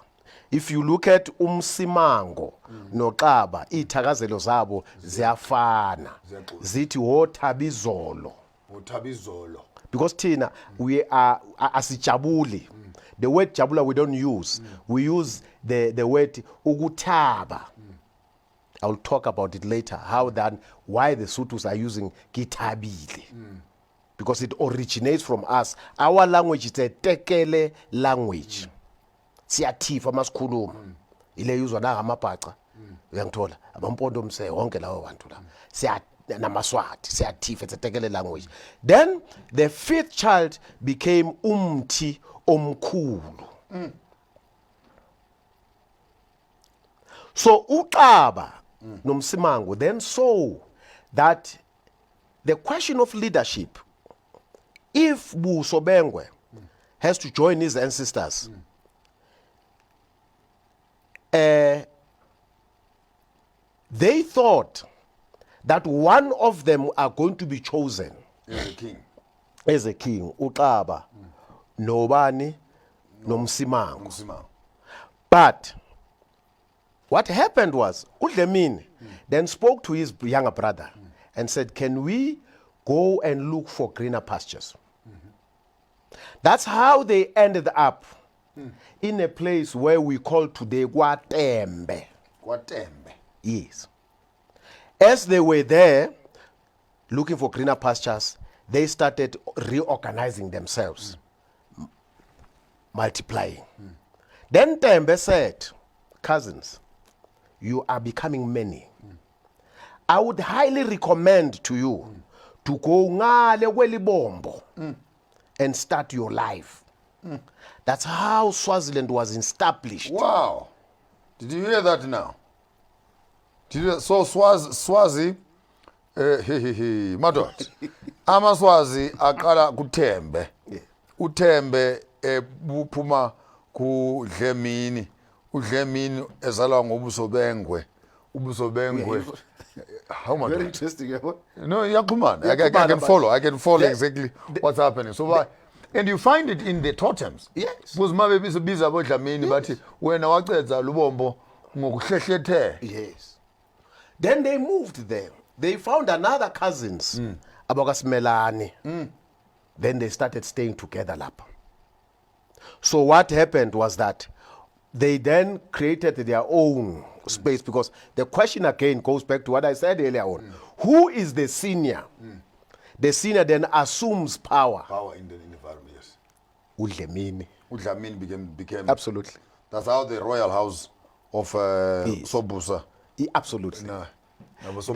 Yes. Comes into place. Like my child, I was given a name by the gods when I was asleep to say, when I was in Ivory Coast, I remember, you are going to have a child. I am Somhlolo, I am coming back on earth, but I'm going to come in the image of a woman. So my give that child the name Somhlolokazi. Magana 1 month wenze ukubhucwa kanje, magana 1 year umenzele kanje. That is what I have a child is called Somhlolokazi. Let me go back to this. Xaba. Then when they thought that because Dlemini and Mhlanga they are gone, they will assume power. Balala bathabe izolo. Bacabanga ukuthi ekseni bazobekwa njengenkosi. Unfortunately, the younger small boy became the one who takes over, who is the last born, that is Umthimkhulu. Now the reason why, remember, a king in our family he's chosen by the gods. It does not say because you are a firstborn or you are a thirdborn. No, it does not work. A king is born to come and lead, to become the ambassador of God on earth. So Mthimkhulu became the one who takes over. And then what happened was that Mthimkhulu became the king. Then his son, who has been appointed by the gods, because remember, here I'm not talking about small houses. I'm talking about the main house where the one takes over the stick. Then Mthimkhulu the first, then he then have a son by the name of Zigote. Uzikode. Yes. Then Zigote become the first king who leads a place called Paul Petersburg. Ne? Okay. A Paul Petersburg. Whilst he's there, uZigote kuumntwana wakamthimkhulu asarula la. Then there's Mhlanga who is ngale kwelibombo. Then gives he begot a son by the name of Musi. That's why Musi is then referred as umntwana kaMhlanga, Musi kaMhlanga. Musi kaMhlanga. Yes. Then Musi then comes back after the father dies. He comes back and he goes back to Emthonjeni Wekwa. Back to you. Yes. And then he lives around Lapa, and then he then goes to Emhlangeni. He starts his own thing again. Remember again, who is the senior? He then assumes leadership. Umusi then stays komutlakeng emhlangeni. That place then is then referred, named as emuhlangeni. Emhlangeni. We even have a place in Johannesburg. Yiyo leyo ngikhuluma ngayo. How? Kula? Yes. Yes, I know. Some Yes. next to Randburg. Yes. Yes. Then they moved from Emhlangeni. Then they go to a place that we refer today as Bon Accord. Etshwane. Etshwane. Nenkosi uTshwane nayo. We would have gone past just to touch a little bit. Yes. Because it's what we call now Pretoria. The history is Tshwane. Yes. So, and He who is was part Tshwane? of Who is us. Tshwane? He's part of this lineage that I'm talking about. They then move to a place and say, here we are not going to move. This place is going to be named after our father.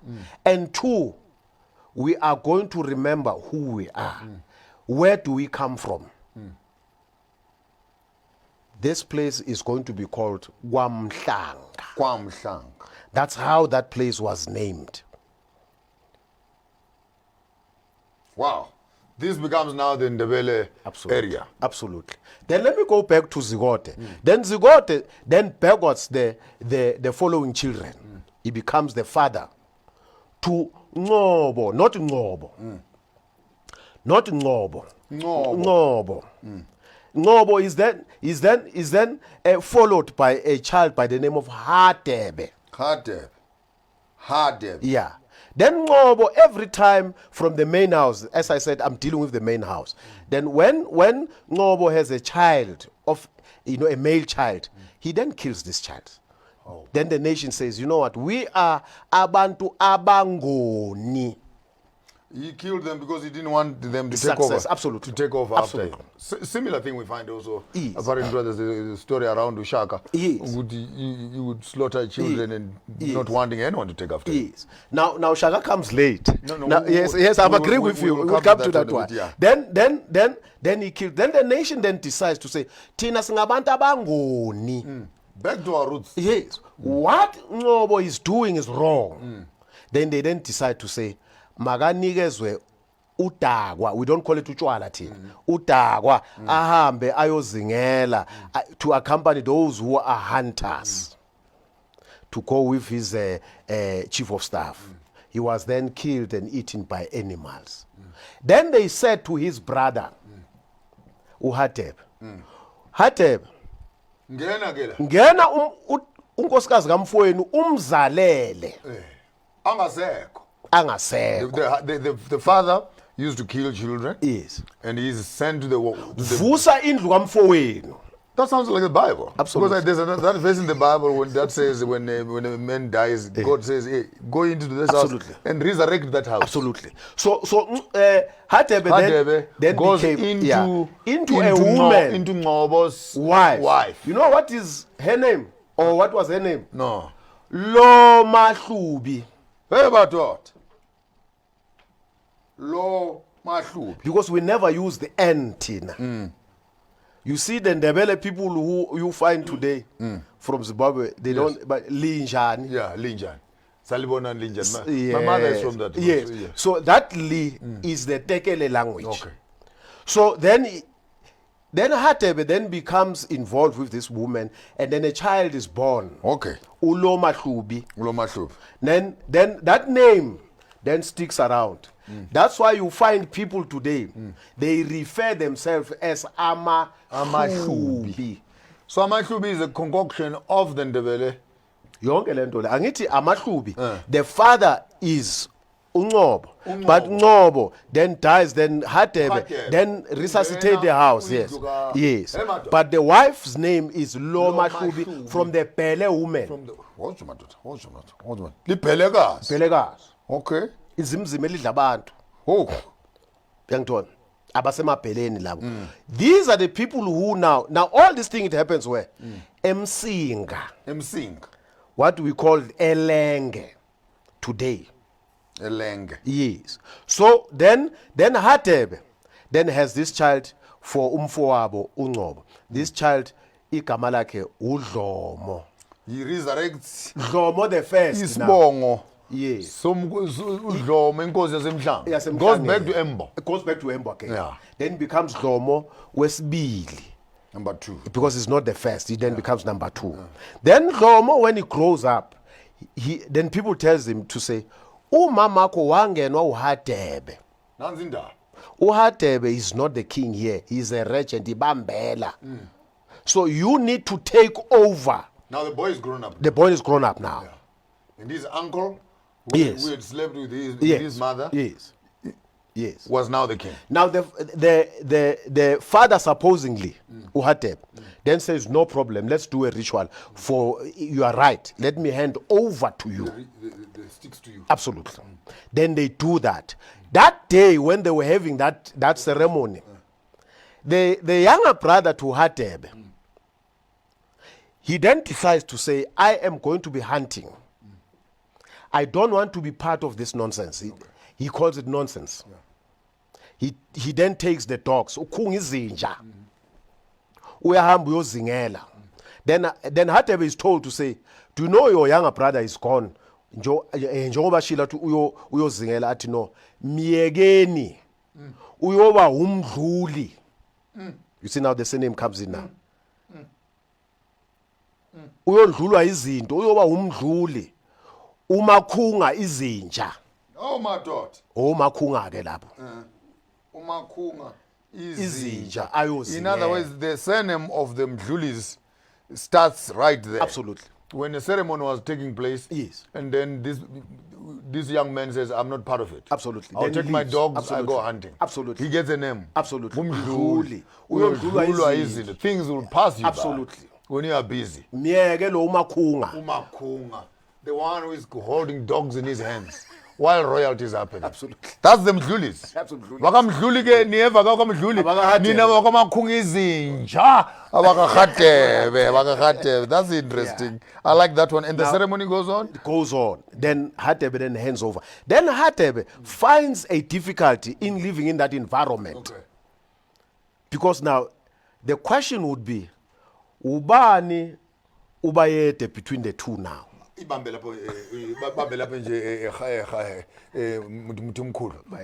be right back right there. I'm having fun here in the studio.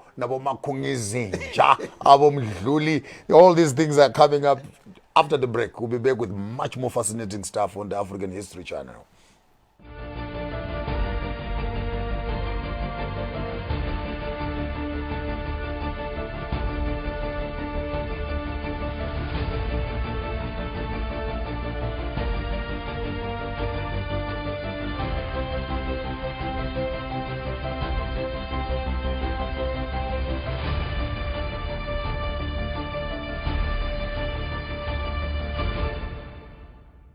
The coronavirus outbreak. Experience the extraordinary.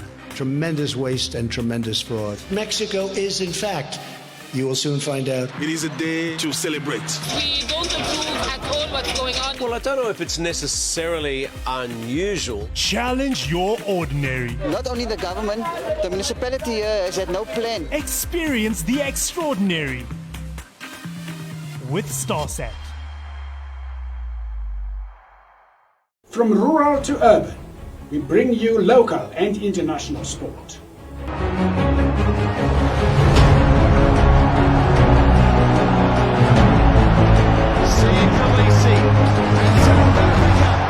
From Cape to Cairo, from Nairobi to Kinshasa.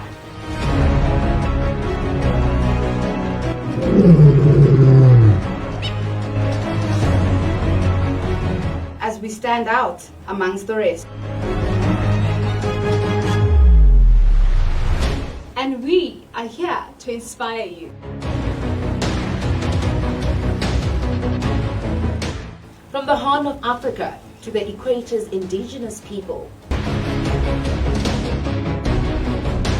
Galaxy Universal Network. Abapenyi bezindaba nezintatheli ezingesabilutho. Bila woga, upendeleo, hatuogopi chochote. Channel 500 on Starset. This is Galaxy Universal Network.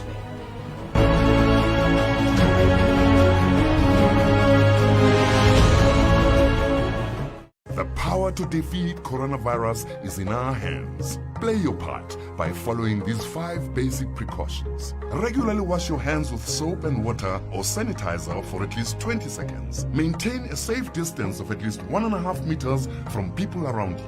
Wear a cloth mask at all times when in public. Always cough or sneeze into your elbow or tissue. If you're an employer, screen your employees daily for symptoms of COVID-19 and where appropriate, refer for testing. Working together, we can beat the coronavirus. A message from government.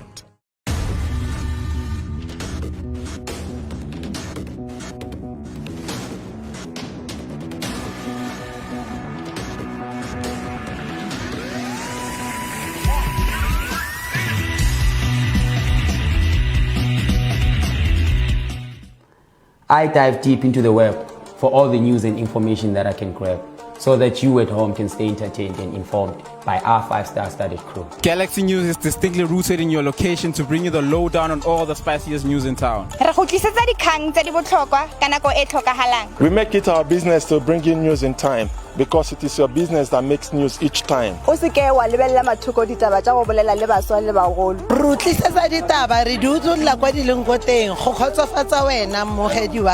Ududuma kunetha iGalaxy Universal News kuphathela indaba zishushu. Sinilethele indaba eyishisayo ukusuka nokuhlala isiqalo nesiphetho asikhethi hlangothi futhi ke asiqambi namanga sizokutshela zona bukhoma khona la ku Galaxy News. Galaxy News. Galaxy News. From Galaxy News.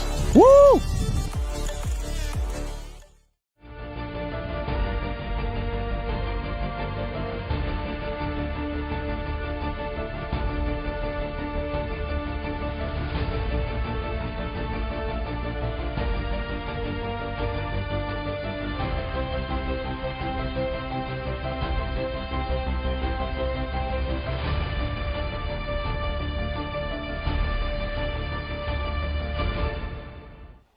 I warned you at the beginning, we're not here to be playing games. We are rewriting our African history. We are rewriting our own narrative from our own selves, downloading the oral tradition as we have it and creating a new document for ourselves. And I know there are people and viewers out there who are from various royal houses who might be holding other views and other historical information. There is no need to be grumbling and making noises in the backyards of your own houses. Come forward, bring your information together, we consolidate it together.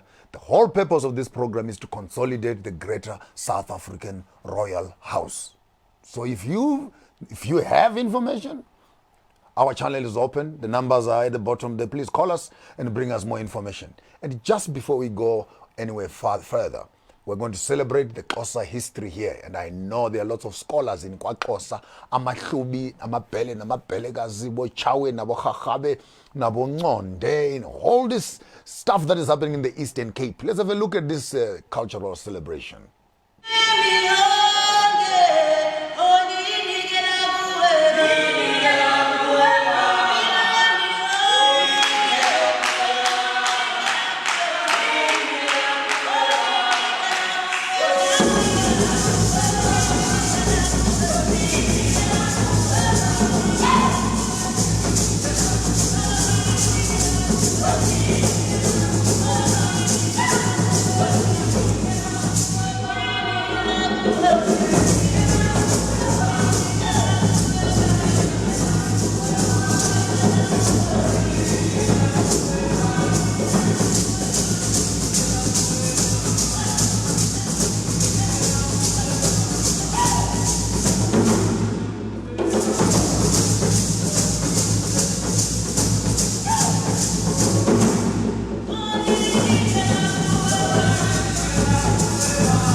What is always fascinating to me as an observer, also coming from the royal house, is how many people, all of them want to be kings for some strange reason.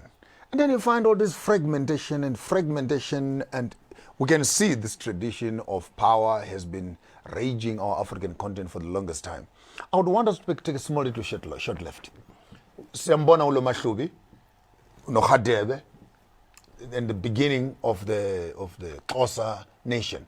And being encouraged there, Your Royal Highness, in Zimbabwe, we also have a Mafengu, Pa Mbembes, who still do the rituals as they're happening in Xhosa land. Actually, with the Lupepes, for example, one of my young men who is actually here with me, Bokona, genuine Xhosas to the T.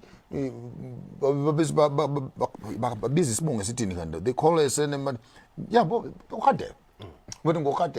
so can you just maybe take us through how the Xhosa houses fragment themselves into various houses? Maybe calling Yabo Chawe, I might not know all of them. Yes, yeah. But again, you see, then sees that Bayete, he then says, let me go and start my new life with my houses. Yeah. He goes to the Eastern Cape. He goes to the Eastern Cape. Yeah. So he leaves Udlomo the second. He leaves Udlomo and then he moves to the Eastern Cape. He leaves him in that area of Umsinga. Thus, the history says Hatebe was the first king in 1500 to rule Natal. Hatebe, yes. The first king. The first king to rule in Natal. It's documented somewhere. Then he moves to the Eastern Cape. That's why you find a lot of Hatebes. The Eastern Cape. That's why you find these clan names, they connect to Hatebe. Yeah. Because Hatebe then became now remember again, I'm still going back again for reconnection. The senior then assumes the office. In that region of the Eastern Cape, then Hatebe then assumes the office. Then there is this Molanyana. Before Mfekani, before the wars of Mfekani, then Hatebe then stays there. Then you have, remember we spoken about Ukribi. Yeah, Ukribi, yes. And then we said Kribi then gave birth to all these houses. Abo Tembu, yes. Abo Banban. Now, when you look at it, you'd find that out of these houses that are Kribi, you ended up having what we have today consolidated as a Xhosa nation. Okay. Then you come to another point. The whole Xhosa nation yes. Kribi. You like it or not. Yes. Why am I saying it? Read a book written Iziduko Zamahlubi. It was written in 1938, produced in 1939. This guy who wrote that book, he then explains to say, Kribi is the father to Xhosa, is the father to Tembu. Okay. Which is actually absolutely what you are saying. Yes. Now the Mfengu story comes very late. It comes very late because it's a story that comes because of the Mfekani. Let me go back and talk about the house of the Sothos. This will be very interesting. Yes. This will be very interesting. Yes. And something that you are noticing here also as we are moving along. Yes. It is the difference between surnames are cheap. Yes, surnames are cheap. But absolutely. Is Tagazel? Yes. They are truthful. Absolutely. Because you may cheat, you may lie to me and say, hey, my surname is Mang Mang Mang Mang.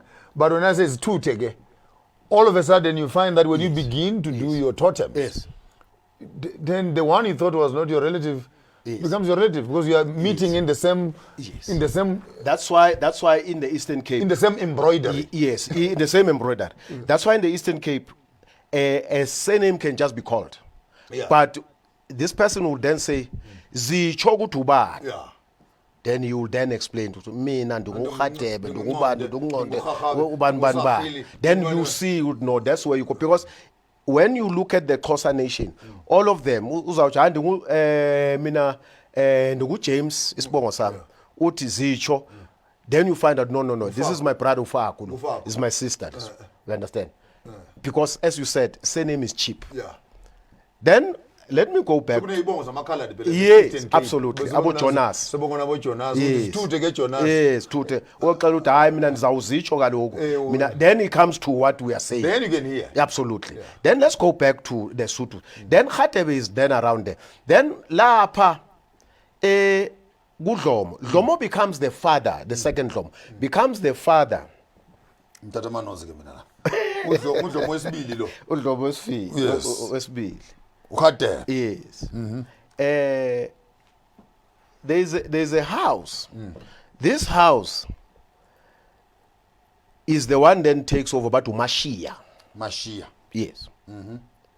Umashia then begot a child by the name of Unsele Nduna. Unsele. Nduna becomes Unsele becomes the king then after that. And Unsele nonkele, how far is it from each other? Angithi unkele lo ya ungelengele lo ya lo le phezulu. So ibuya ngabe yabuya mase wathi Unsele. Angithi kuya the more you move away is the more your language yes, it's been refined to another angle. That's why I said Tina Siataba. That's why you see the Sothos where we can connect Namavenda, you can connect in the language yet. You remember, we'll go back to Venda. Remember, we were talking about Zimbabwe, absolutely. The pedis. Absolutely. I was laughing with a friend the other day who says, I'm petty. And I said to him, greet me. Then he says, Tobela. You see? Then I said, do you know who is Tobela? The father of Murenga, who is the builder of the Zimbabwe ruins itself, is actually Tovera. Because people, what they say, they refer themselves as the head of the family. Yeah, so and then people think that that is your surname and that is not your surname. Not your surname. You understand? So let me go back then. Siataba.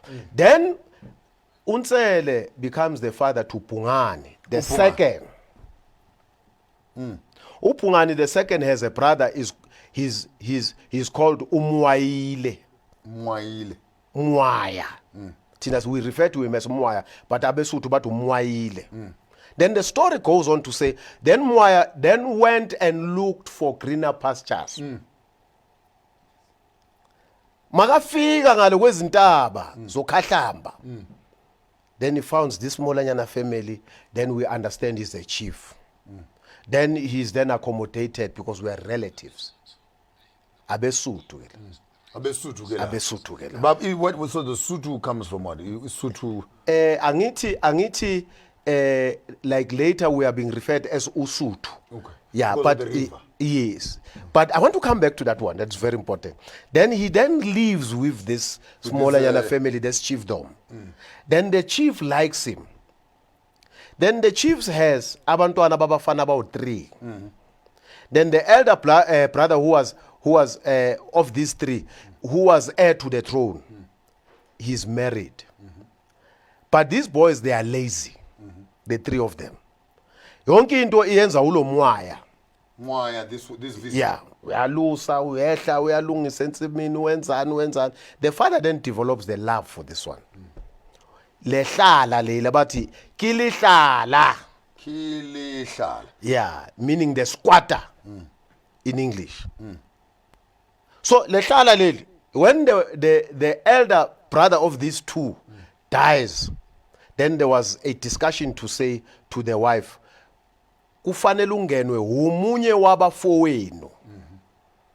Then the wife says, no, I don't want these boys. I would rather ngingenwe yilehlala leli. You're saying something very important because it has appeared almost twice now, where the 3 times actually, where this one dies and then go into your brother.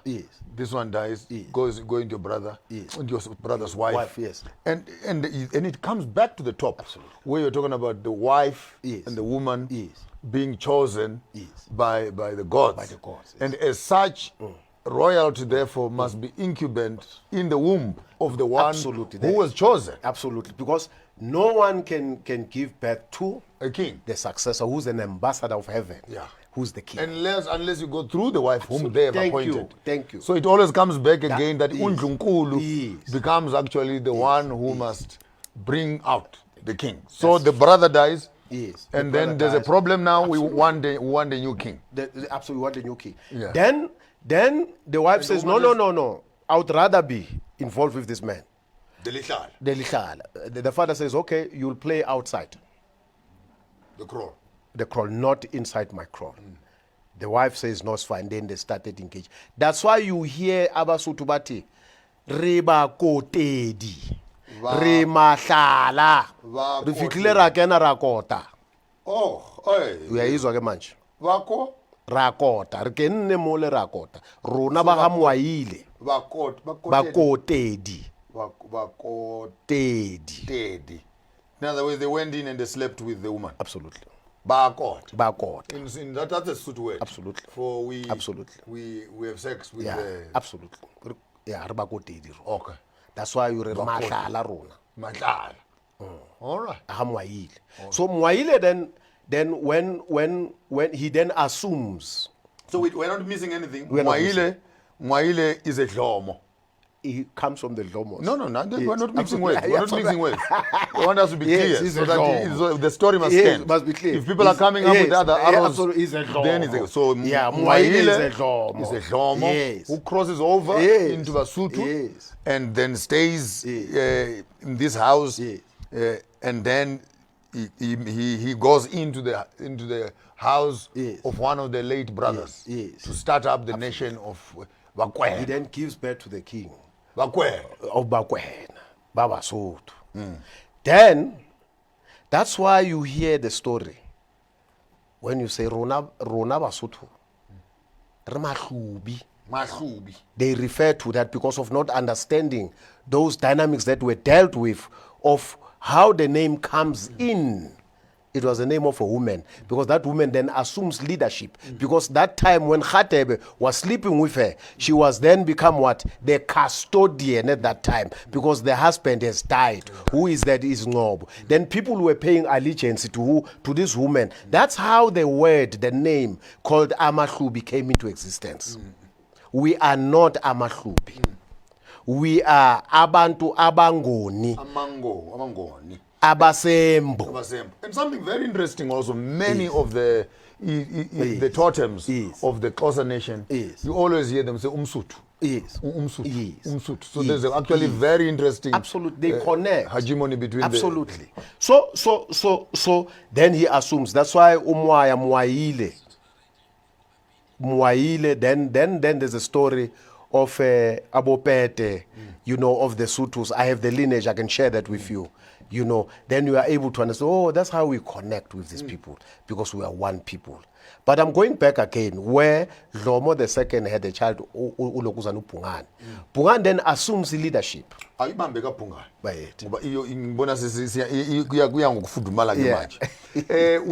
just want to celebrate some Xhosa, cultural dance here, and also appreciate the Sotho culture, and the Sothos, the Pedis, and the Tswanas, and that whole beautiful combination, the whole combination of these, and again people start saying Nakim Sotho, Nakim Pedi, Nakim Tswana, and they speak the same language. I don't know why Africans, we delight in dividing each other when we are actually sharing the same history. Let's have a look.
There will be a sensitive area that I want the king to move in very slowly.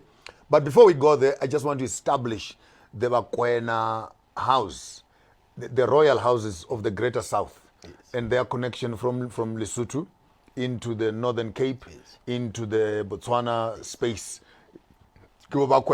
And how do they relate to each other? Remember, how are they connected? Remember, when we were in Kola, we came from Congo, and our totem was the crocodile. When we moved to an area called Kola, we then found a sign of a dead crocodile. That's how we ended up establishing ourselves into that. When we moved to Zambia, a similar thing happened. That's why you see those people there. That's why bathi thina singabantu abasemanzini abaka ngwenya. Ties KwaZulu-Natal, ties Angola, ties Botswana, yes, everybody. Ties Lesotho. That's why Bakwena ba metsing. Yes, in Zimbabwe they are the Gushungos. Yes, the Ngwenya. Yes, ba metsing. Now when you look at the history of metsing, who are we talking about? Manzi. Who's Manzi? He's the same Dlomo again. We are going back to the waters again. Yeah, Bakacibi futhi. Bakamlambo. Yes, this is us. That's my grandmother. That's exactly. Yes. Omabele mata bancelisa ingane ngale komfula. Because later it was then developed to say ngale kwethukela because we were living in Natal. Okay. So we are one people. There is this interesting part I want you to take us through. Yes. We have a history in South Africa, yes, who is a Bhungane, yes, who is a Hadef. I'll come to that one. And we have you, Bhungane, also. I'm Bhungane. Yes. So take your time and maybe align that your royal house to us. Then Bhungane, the second, then has a child who must take over. His name is Mtimkulu the second. He resuscitated that house again. Leya bese Mpumalanga. Leya ka Mtimkulu. Yes. He resuscitated that house. Okay. After that house has been resuscitated, Mtimkulu then has the following children. Mtimkulu he has Unwane waka Mtimkulu. He has Ulanga Libalele. He has Aboludidi. He has Obomakadla. These are smaller nyana houses. Then the main house was Unwane. Then Unwane, Kamtimkulu, he was a seer. Now remember what we said. A person who has to assume leadership must be having these spiritual powers. Now Unwane said, I'm having a lot of difficulties in engaging ngokuphatha kwamanje kobukhosi. Ngifuna ukulapha abantu. Yeah, he wanted to do healing. He didn't want anything to do with the royal house. Absolutely. He says, ngicela wena ungibambele wena mfowethu omncane wendlu encane. Okay. That's Langa Libalele. Langa Libalele. The first. Okay? Yes. Then he moves.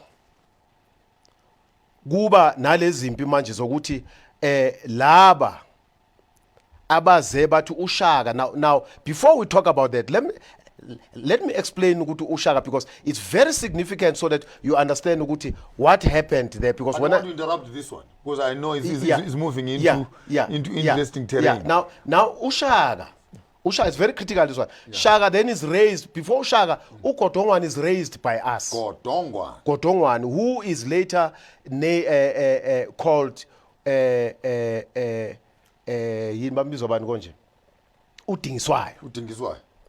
Dingiswayo.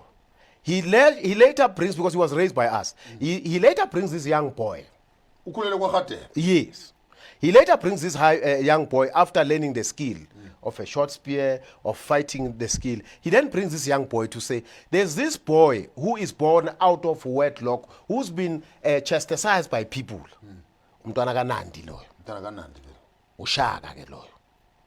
He's then raised by us. Ukula lapha ke lo mntwana lo ukula lapha. Ukula ngale hatred lebe bamenza ngayo. But I know to be sensitive. Yes. But what caused because there could be two stories. Yes. Of how Nandi ends up with Shaka. Yes. And why was she excluded?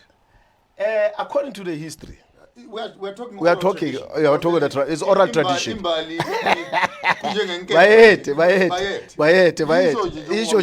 Yes. According to the story I know, is that the elder sister to Nandi got married to a clan name of Ukhumalo. Magalapa, a mistake happened. Wakumalo. What type of a mistake? A mistake where the younger one also is impregnated. That's the oral history I was told. And they say, when we talk about this, we don't talk about this publicly. And then that's why this young girl, Eba Tunandi, ended up watiwa uyagula uphethwe isifo ekuthiwa ushaka. Yeah. Later, a child by the name of Senzangakhona is now being given this woman to marry. Yeah. Ashadunandi. But the mistake they did, according to the history, uSenzangakhona bekaphuma ukuyoluka esokweni. His thing was not ripe to engage on the business of the day. Okay. But the stomach was growing. Okay. Then the question was, uphethwe ushaka isifo. Okay. Then what happened was that, as history goes, they said, Senzangakhona never liked this child because he says it's not his child. He's a child who's born out of wedlock. He then says, Senzangakhona says, my child is Gujan, not this one. Usgujan. Then intonga yami istic sami, I'm giving it to Usgujan, not this one because I don't know this one. Then the child is then taken, raised by the Bunganis. Shaka. He then raised, he learns the skill of war. He becomes the child. Then later again, the history then informs us that say, when the Bunganis or the Mtumkulus then chases Ushaka away from the homestead because he wanted to sleep or rape, put it in that way, to sleep with a child, a young girl. He was then chased out of the house. But Shaka never stopped coming back to the house because he was raised by that house. And the history then informs us again to say, when you look at Shaka, he's never worn what we call ibheshu nesnene. He used to wear lento abayibiza ukuthi udidli because udidli, it is a traditional garment or a traditional attire that is worn by abantu basembo abakabhungane. Udidli, something like a skate. No. Yes. At that time, there was no nation that was called Uzulu. How does the Zulu nation? I'll come to that one. Yeah, I think it's very important because when we touch the issue of Langalibalele, you then understand where they come in now. Then a nation now is then consolidated in conjunction with what? He then, according to the oral history again, Shaka forces people to be under him. Now, that's not how you consolidate a nation. We have a lot of information here. Yes. And I want us to process it nicely. Yes. Let's just, for a few minutes. Yes. We're about 40 minutes left. Let's just follow Shaka's story in a narrative. Yes. Ngane yakula, he grows up. Yes. There's a mistakes that he makes, and he learns all the military stuff. At Bungane's house, which is your house. Absolutely, yes. How does he now begin to move into the narrative? I want us to develop Shaka from where he is until we establish then the Zulu. Shaka grows up in our family. Shaka knows that he was brought into our family by Dingiswayo. His assumption to power, now I'm coming to that one. Yeah. Then one day, Dingiswayo came to visit Umtimkhulu. Yes. Along the way, as he was going back, he meets up nabantu baka Ndwandwe. These are the Ngumalos. The Ngumalos. Yes. Now the Ngumalos in the history, they were the best warriors, the best fighters. Yes. Even Shaka could not engage with them. Now remember, Tina, we are the custodians of the short spear. Yes. We are the custodians of Iziendane. We are the custodians of Intelezi Yogulwa. Yes. Because why? Always God gives us the explanation, how does that tree works? What, because we are connected with him.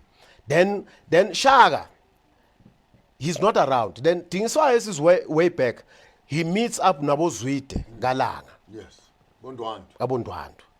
Then there was a skirmish where they did not understand each other. But the mother to Ndwandwe, Uzwite Galanga, umama abambiza ukuthi untombazi igama lakhe. She was a witch. She used to display with kings or chiefs' heads in her palace house. And she said, you must kill this chap because I want his head. Ndwandwe said, no, I cannot do that because this man wangisindisa ngelinye ilanga. Then untombazi, then wakhumula wabangunu emabuthweni wadunusela amabutho. They had to go and wash emfuleni. Now that's a tradition in the south. Absolutely. When a queen takes off her skirt, yes, and she shows the military queen mother for that fact. They had to go and she take was a it witch by wash. Yeah, the one was a witch queen mother. Yes, she was very angry to say, why are you not killing this one? Because I need a head. Absolutely. Now the boys, the warriors, were to go and wash at the river. That is the history. They must go for purification. Yeah, they were very set up. But they ended up killing Ulokuzana Ukotongwa. Yes. Yes. Then Shaka heard about that. He went to the Mtumkulus, the Hatebes, the Punganis, and said, that man that came from you, he was killed by the Ndwandwes. Yes. Can you please give me the warriors and give me the Nteles to go and fight those guys? Because in many times, they would defeat Shaka, these guys. Yes. He needs the manpower. And the spiritual power also. Absolutely. And then tell us. Now, we made a mistake again. Remember? You gave him the... We gave him the Ntelezi. Yeah. We gave him the warriors. We've forgotten that we are the people Abangoni. We'll be right back after the break. The making of the Zulu nation with King Bhungane here in the south on Galaxy Universal Network. On your program, Sangofa.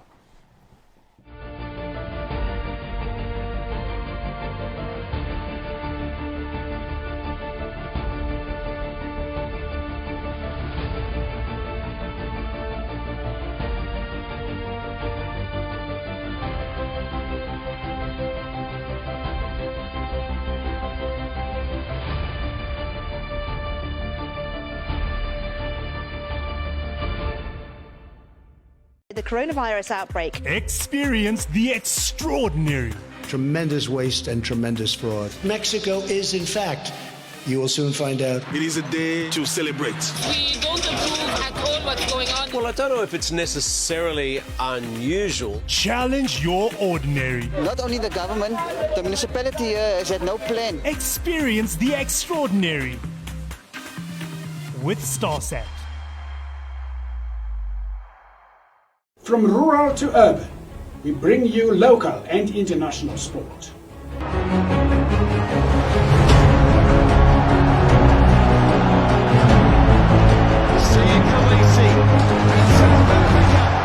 From Cape to Cairo, from Nairobi to Kinshasa.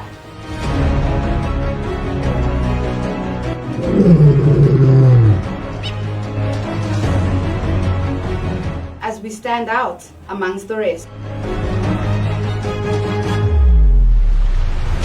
And we are here to inspire you.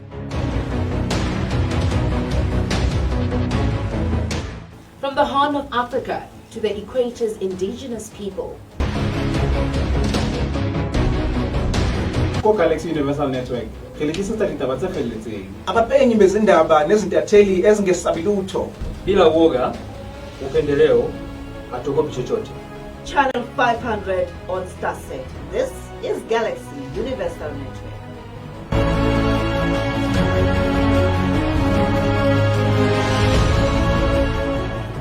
The power to defeat coronavirus is in our hands. Play your part by following these 5 basic precautions. Regularly wash your hands with soap and water or sanitizer for at least 20 seconds. Maintain a safe distance of at least 1.5 meters from people around you.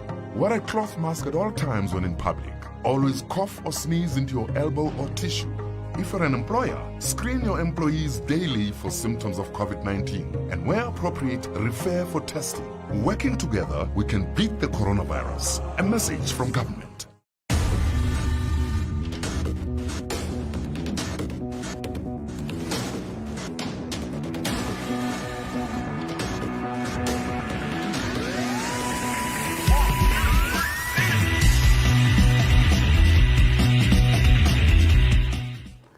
I dive deep into the web for all the news and information that I can grab, so that you at home can stay entertained and informed by our 5-star studded crew. Galaxy News is distinctly rooted in your location to bring you the lowdown on all the spiciest news in town.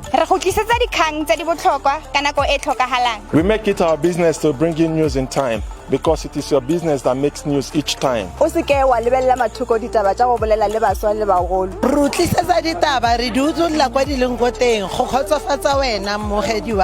Kududuma kunetha iGalaxy Universal News kuphathela indaba zishushu. Sinilethele indaba eyishisayo ukusuka nokuhlala isiqalo nesiphetho asikhethi hlangothi futhi ke asiqambi namanga sizokutshela zona bukhoma khona la kuGalaxy News. Galaxy News. Galaxy News. From Galaxy News. Woo!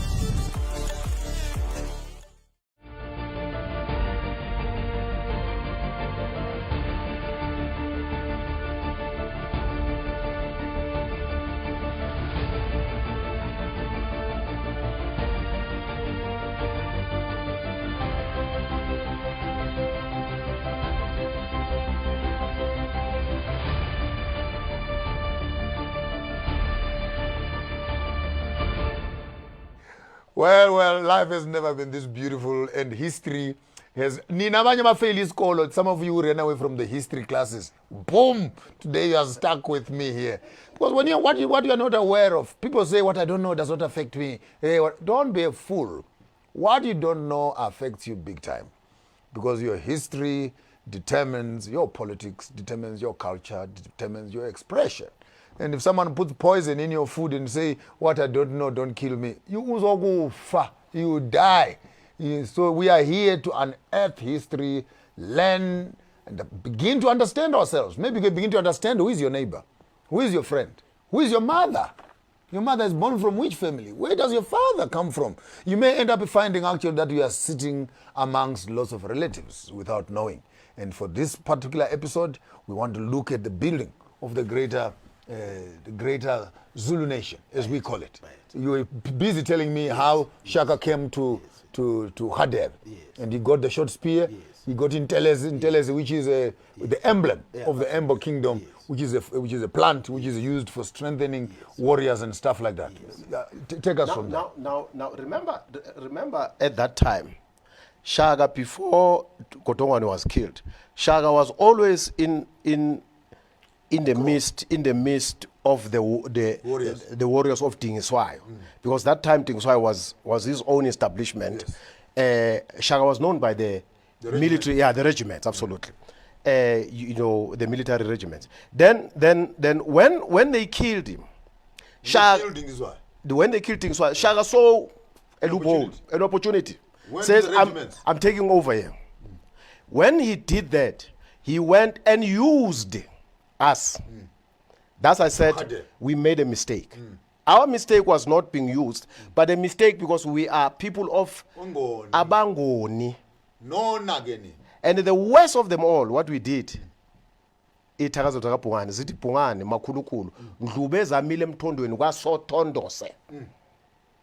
is Ngumalos.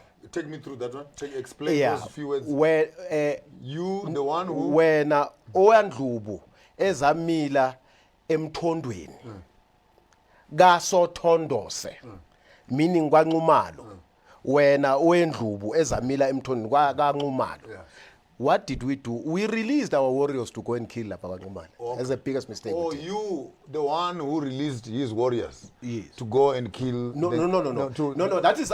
I'm trying to unpack it. Yes. So, because you are explaining the plight. Yes, that's the mistake we did. Okay. We went and killed at home. Okay. You killed one of your own. Because we were angry. We were angry because they killed somebody who came to visit us. Okay. That's how ubukhosi bakwaNdwandwe baphela ngakhona. That's how the Nxumalos Yes. actually perished. But the mistake again, then Shaka saw a loophole. He started now consolidating, forcing people to say, are you with me or you die? Then he consolidated what we refer today as a Zulu nation. Then he went back home. Yes. He says to his father, can you please give me a stick? Because he could not consolidate this thing without a stick from his home. Yes. Remember, that was a chiefdom. And the father had already said, Wena, I cannot put a stick on you. I cannot give you the stick. Yes, because you are from outside. Absolutely. And Shaka was angry. He was very angry. Then he went outside. That though he was the oldest boy. Yes. But because he was not born in the house. Yeah, he was very angry. He left the house and went and killed Skuchan. When he went and killed Skuchan, the father heard that Skuchan was killed. Then he died of a heart attack. Then Shaka, what he did, he then consolidated that. So he came and took the stick. He took the stick, he consolidated this group, he consolidated them Tetwas, then he started invading now. Everybody was afraid to die. Then they ended up being under the consolidation that is called the Zulu nation. So the key houses that make the Zulu nation, the main royalties that were consolidated into making the Zulu nation under Shaka, one, them Tetwas. Mtetwa. Ilena, Eyaga Nxumalo. Yilana yini abobani yini bonke nje laba abobani babiza bani yini la kasenza ngakhona yeah because I don't think we know aboshes yes abocwabe bonke everybody was then consolidated, was afraid. Then they later you would see abobuthelezi. You know, these are the people, Abosheng, these are the people who ended up coming together to say this is a Zulu nation. This is how that nation was consolidated. It has never existed before. It started existing from 18-something, that kingdom. It has never been there. All of them, Bespume Embo Sonke. You had mentioned something about how a king is established. Absolutely. How a king is... Absolutely. What goes on to the ceremony of you recognizing someone as a king and someone not as a king. Now, remember, we've got the seers. Now, God then relays the message to the people whom we refer the spiritual people. Then says, you are going to, the queen is going to give birth to a child, and that child is going to be the one that is going to be leading the nation. And what is going to happen, there's something that you must do in terms of rituals. For an example, what happened with me, I'll just make a practical example with me. Kukhona umuthi abawuthele ekhambeni and lo muthi bawukhulumisa usekhambeni ukuthi now first it's called the DNA. Kuthiwa lo ohleli la they refer to as law owala ekhaya nithini nina meaning the gods. Do you agree that he is our son? Do you agree that he's the heir to the throne, this one? Then the signal would be the foam the next day. It's done in the evening. And then that foam, that medicine, there is a secret about that medicine, or, you know, it's a sacred medicine. It's a ritual. If you are not the family member, the one who needs to take over, when you drink that medicine, it's going to kill you. Instantly. It's a poison. It's a poison. If you are the right one to the throne, you're okay. You are okay. So I have undergone that ritual. They gave me that medicine. I drank that medicine. After 45 minutes, for 45 minutes they were not talking to me, these people, these elderly people. After 45 minutes, they then said to me, can we go to the kraal? This happens early hours of the morning. Then you go to the kraal, they bring water for you to vomit that medicine and do a ritual with a goat to prepare you to be the one that takes over that stick. That's what happened with me. I wish we were this ukamba for politicians. Absolutely. In South Africa. They will die all of them. And I wish we had this ukamba at the courts. Yes. We don't need courts. Yes. All we did you steal? Yes. Yes or no? Yes. We speak to this ukamba. Yes. He is saying he didn't touch Absolutely. it. We leave it there. Absolutely. Tomorrow morning, you come and drink that medicine. medicine. And drink that medicine. If you have lied, it kills you. That's why, but singabangoni. Bongoni. And my grandmother had a ritual also. Yes. If there was a problem in the house, she would ask us to drink water. That's true. And then You see, use now that you are crying. connecting. Use that crying. Now you are connecting because you don't If know what the case you are going to be If getting. you know that you committed a crime, you'll never drink you that will water. not drink that water. Yeah, but you say, I don't know who did this. Yes. All of you, come. Yes. Did you do it? I didn't. Did you do it? I Yes. didn't. Did Yes. you do it? I did. Yes. He says, Awa, Yes. drink the water. Yes. The criminal. Now it comes from there. Yeah. Because I have to do it. Then later I was given a stick. Later they pour the inyongo. They did the ritual and then bafakis pantla. That's how you see the restoration of Embo. Now I want to quickly go back to, I've spoken about the Zulu kingdom. I want us to go back because why? It is significant for us to talk about the Zulu kingdom because you would understand how the Mfekane wars happened. And how Mzilikazi, one of the yes, Mzilikazi absolutely. and go via Maseko also. Absolutely. Because we're running out of time now. Yes. Yeah. Just a quick one. So Ngwane then became the one that says Mbambele. Then that's how it has happened. Now the British, when there was, after they killed Umtimkulu by his cousin brother, Umatiwani. Matiwani was his brother, cousin brother. Because what happened was a dispute of cattle, you see. Now, Timkul did not want to return the cattle, so they had to send a woman to go and take the cement. That's what happened. But later they killed him. Absolutely, they did the ritual, then they killed him. Then Shaka heard of this. Shaka was not happy again. He started fighting the Matiwanis. That's why when Matiwani came at the end, he says, "This is who I am. This is the last." He says, Shaka then says, "You have killed somebody that I loved so much." That's how Matiwani was killed. Then I want to go back now. Now remember, Shaka's right-hand man was Mzilikazi. Now this part will be interesting because it leads us to the great and Nkosi, I want us to say something very important. Because Mzilikazi moves into Zimbabwe. He was not a king. No, I will leave you to say that.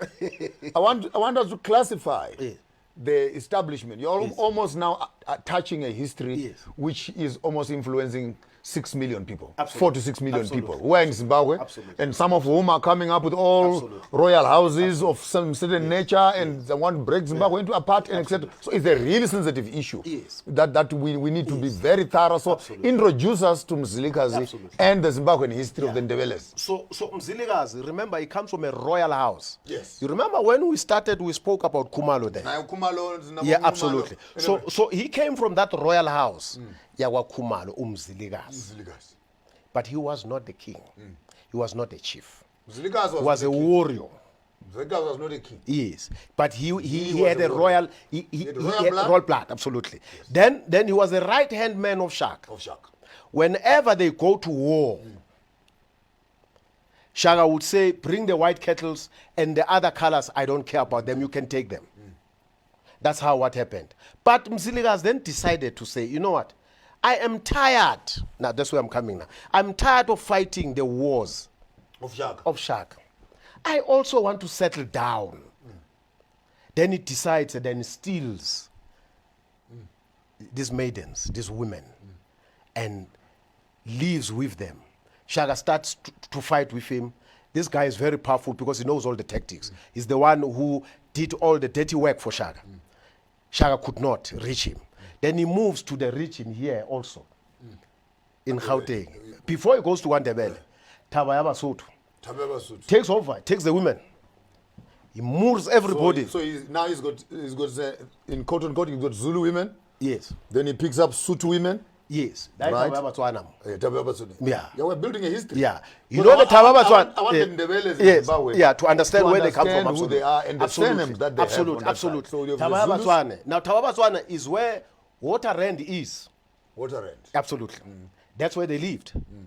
They consolidate. Mzilikazi then comes here at what we would call Greyston Drive. Right in Centenary. The Innisfield Park. Yes. He lives there. He consolidates. He finds people there, you are under me. Yes. He moves to Randburg. And Randburg, by the way, that's where Mhlageng. Already have the Ndebeles there also. Yes, it's another Mhlageng that one. He takes over there. He consolidates. Takes the woman also. He consolidates. He takes the men, you are under me. He does exactly what Shaka was doing. Or he has done. Now for himself. For himself now. Then he moves up. Towards Botswana. Yeah. Yini or Magaliesberg, man. Magaliesberg, yes. He does the same thing, man. Now he's bringing the Tswana people inside. Yeah. He moves up now, back to Gupi, Ndebele, man. Whilst he was there fighting, he finds out, no, man, these are my cousins. No, wait, guys, who are you? No, Tina Singaba, Ndebele ka Musi, Umusi ka Mhlanga, whoop, I can't fight you. Then he consolidates whoever that, with this group, he then moves up. Further up north. Then he says, La Gugabulawayo. Sizophelela la. We are not moving anywhere. Yes. Then he assumes, because of the royal blood, he then assumes the leadership. That's how them Twagazis. That's how he consolidates his kingdom. Yamandebele was Zimbabwe. Wow. That's how my mother actually. Absolutely. That's how my mother. So when you are in Ndebele in Zimbabwe, yeah, basically it's a combination of Zulu. Absolutely. It's a combination of Sotho. The Botswanas, the Mashanganis. Somewhere they meet with the Mashanganis somewhere. Now you ask me about the Shanganis. Yeah. The Shanganis now also Zigote. Yeah. Who's the father to Ubani? Lo Oazala. Lo ekuthiwa uSoshangani. Soshangani was also a warrior of Shaka. Yeah. He also takes, he says, I'm enough of this thing. He moves north. Then the Masegos now, Swaziland. Yeah. They have been consolidated. Because these are names of people. They have been consolidated. Then as they are moving up, they are now moving to a place called what? Mozambique. Yes. Kwatembe. They assume the language of Mashangani. Yakwatembe. Le ekuthiwa namhlanje is Shangani. That is referred as what? As Ushangani. No, Ushangani is the name of a person. The language, ile yasemathongeni. Yes. Then he then consolidates that. Then they move, the other group then breaks away because they're waiting for the waters. They then go up, Usoshangani. Then those people that abaga Masego, abaga Hlachwayo. Then they consolidate a kingdom that is then connected with the Maswatis because of Abodlemini. That's how they then. Yes, and the ones in Malawi are the same group. They were moving because they were moving away from the wars of Umfekane. Wow. Then they somewhere as they were moving to Malawi, they fight against each other again. Another group then goes to. So we have a migration that comes down south. Yes. And then it goes back again. Absolutely. There's another wave that goes back. Oh, well. They're relocating now. Well, guys, just let's just hold it right there. I would want us to take a few moments and allow the king to take some water. I will say something. Yes. Then after I have said something, I want the king to make the final statement and speak to the African nation and tell us the direction in which we must go. Just about 3 to 4 minutes, allow me to indulge. And at the end, there with a nice little punch for Father's Day and celebrating with us. And while you're on that, on this program, or Sankofa, looking backwards at the future, let's have a small commercial break and we'll be back just to do the final piece on this program.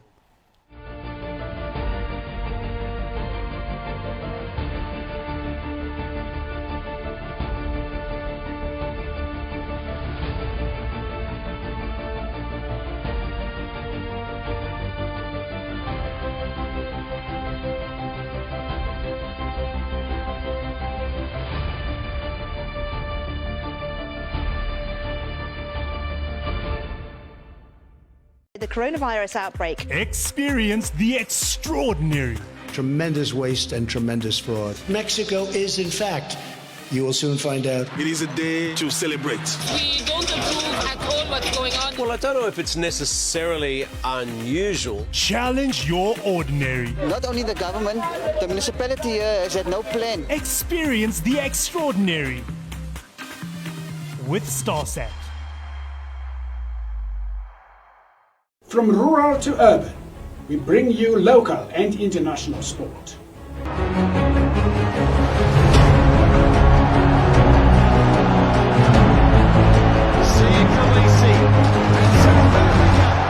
From Cape to Cairo, from Nairobi to Kinshasa.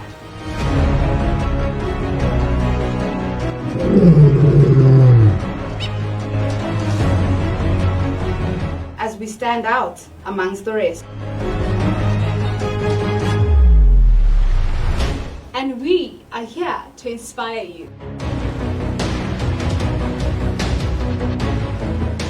From the Horn of Africa to the Equator's indigenous people. Galaxy Universal Network. Abapenyi bezindaba nezintatheli ezingesabi lutho. Bila woga, upendeleo, hatuogopi chochote. Channel 500 on Starset. This is Galaxy Universal Network.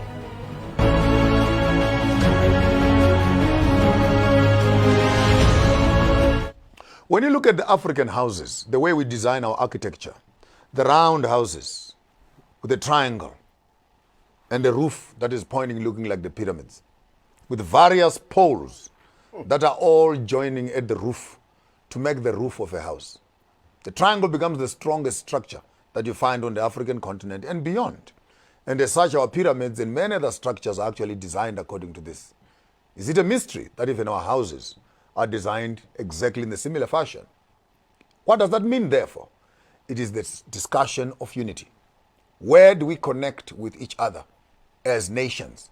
And all of us as Bantu people, from Nigeria, the Igbos, to Angola, the Kon, to Ghana, to Serengetis, to Tanzania, to Zimbabwe, to South Africa, all of us.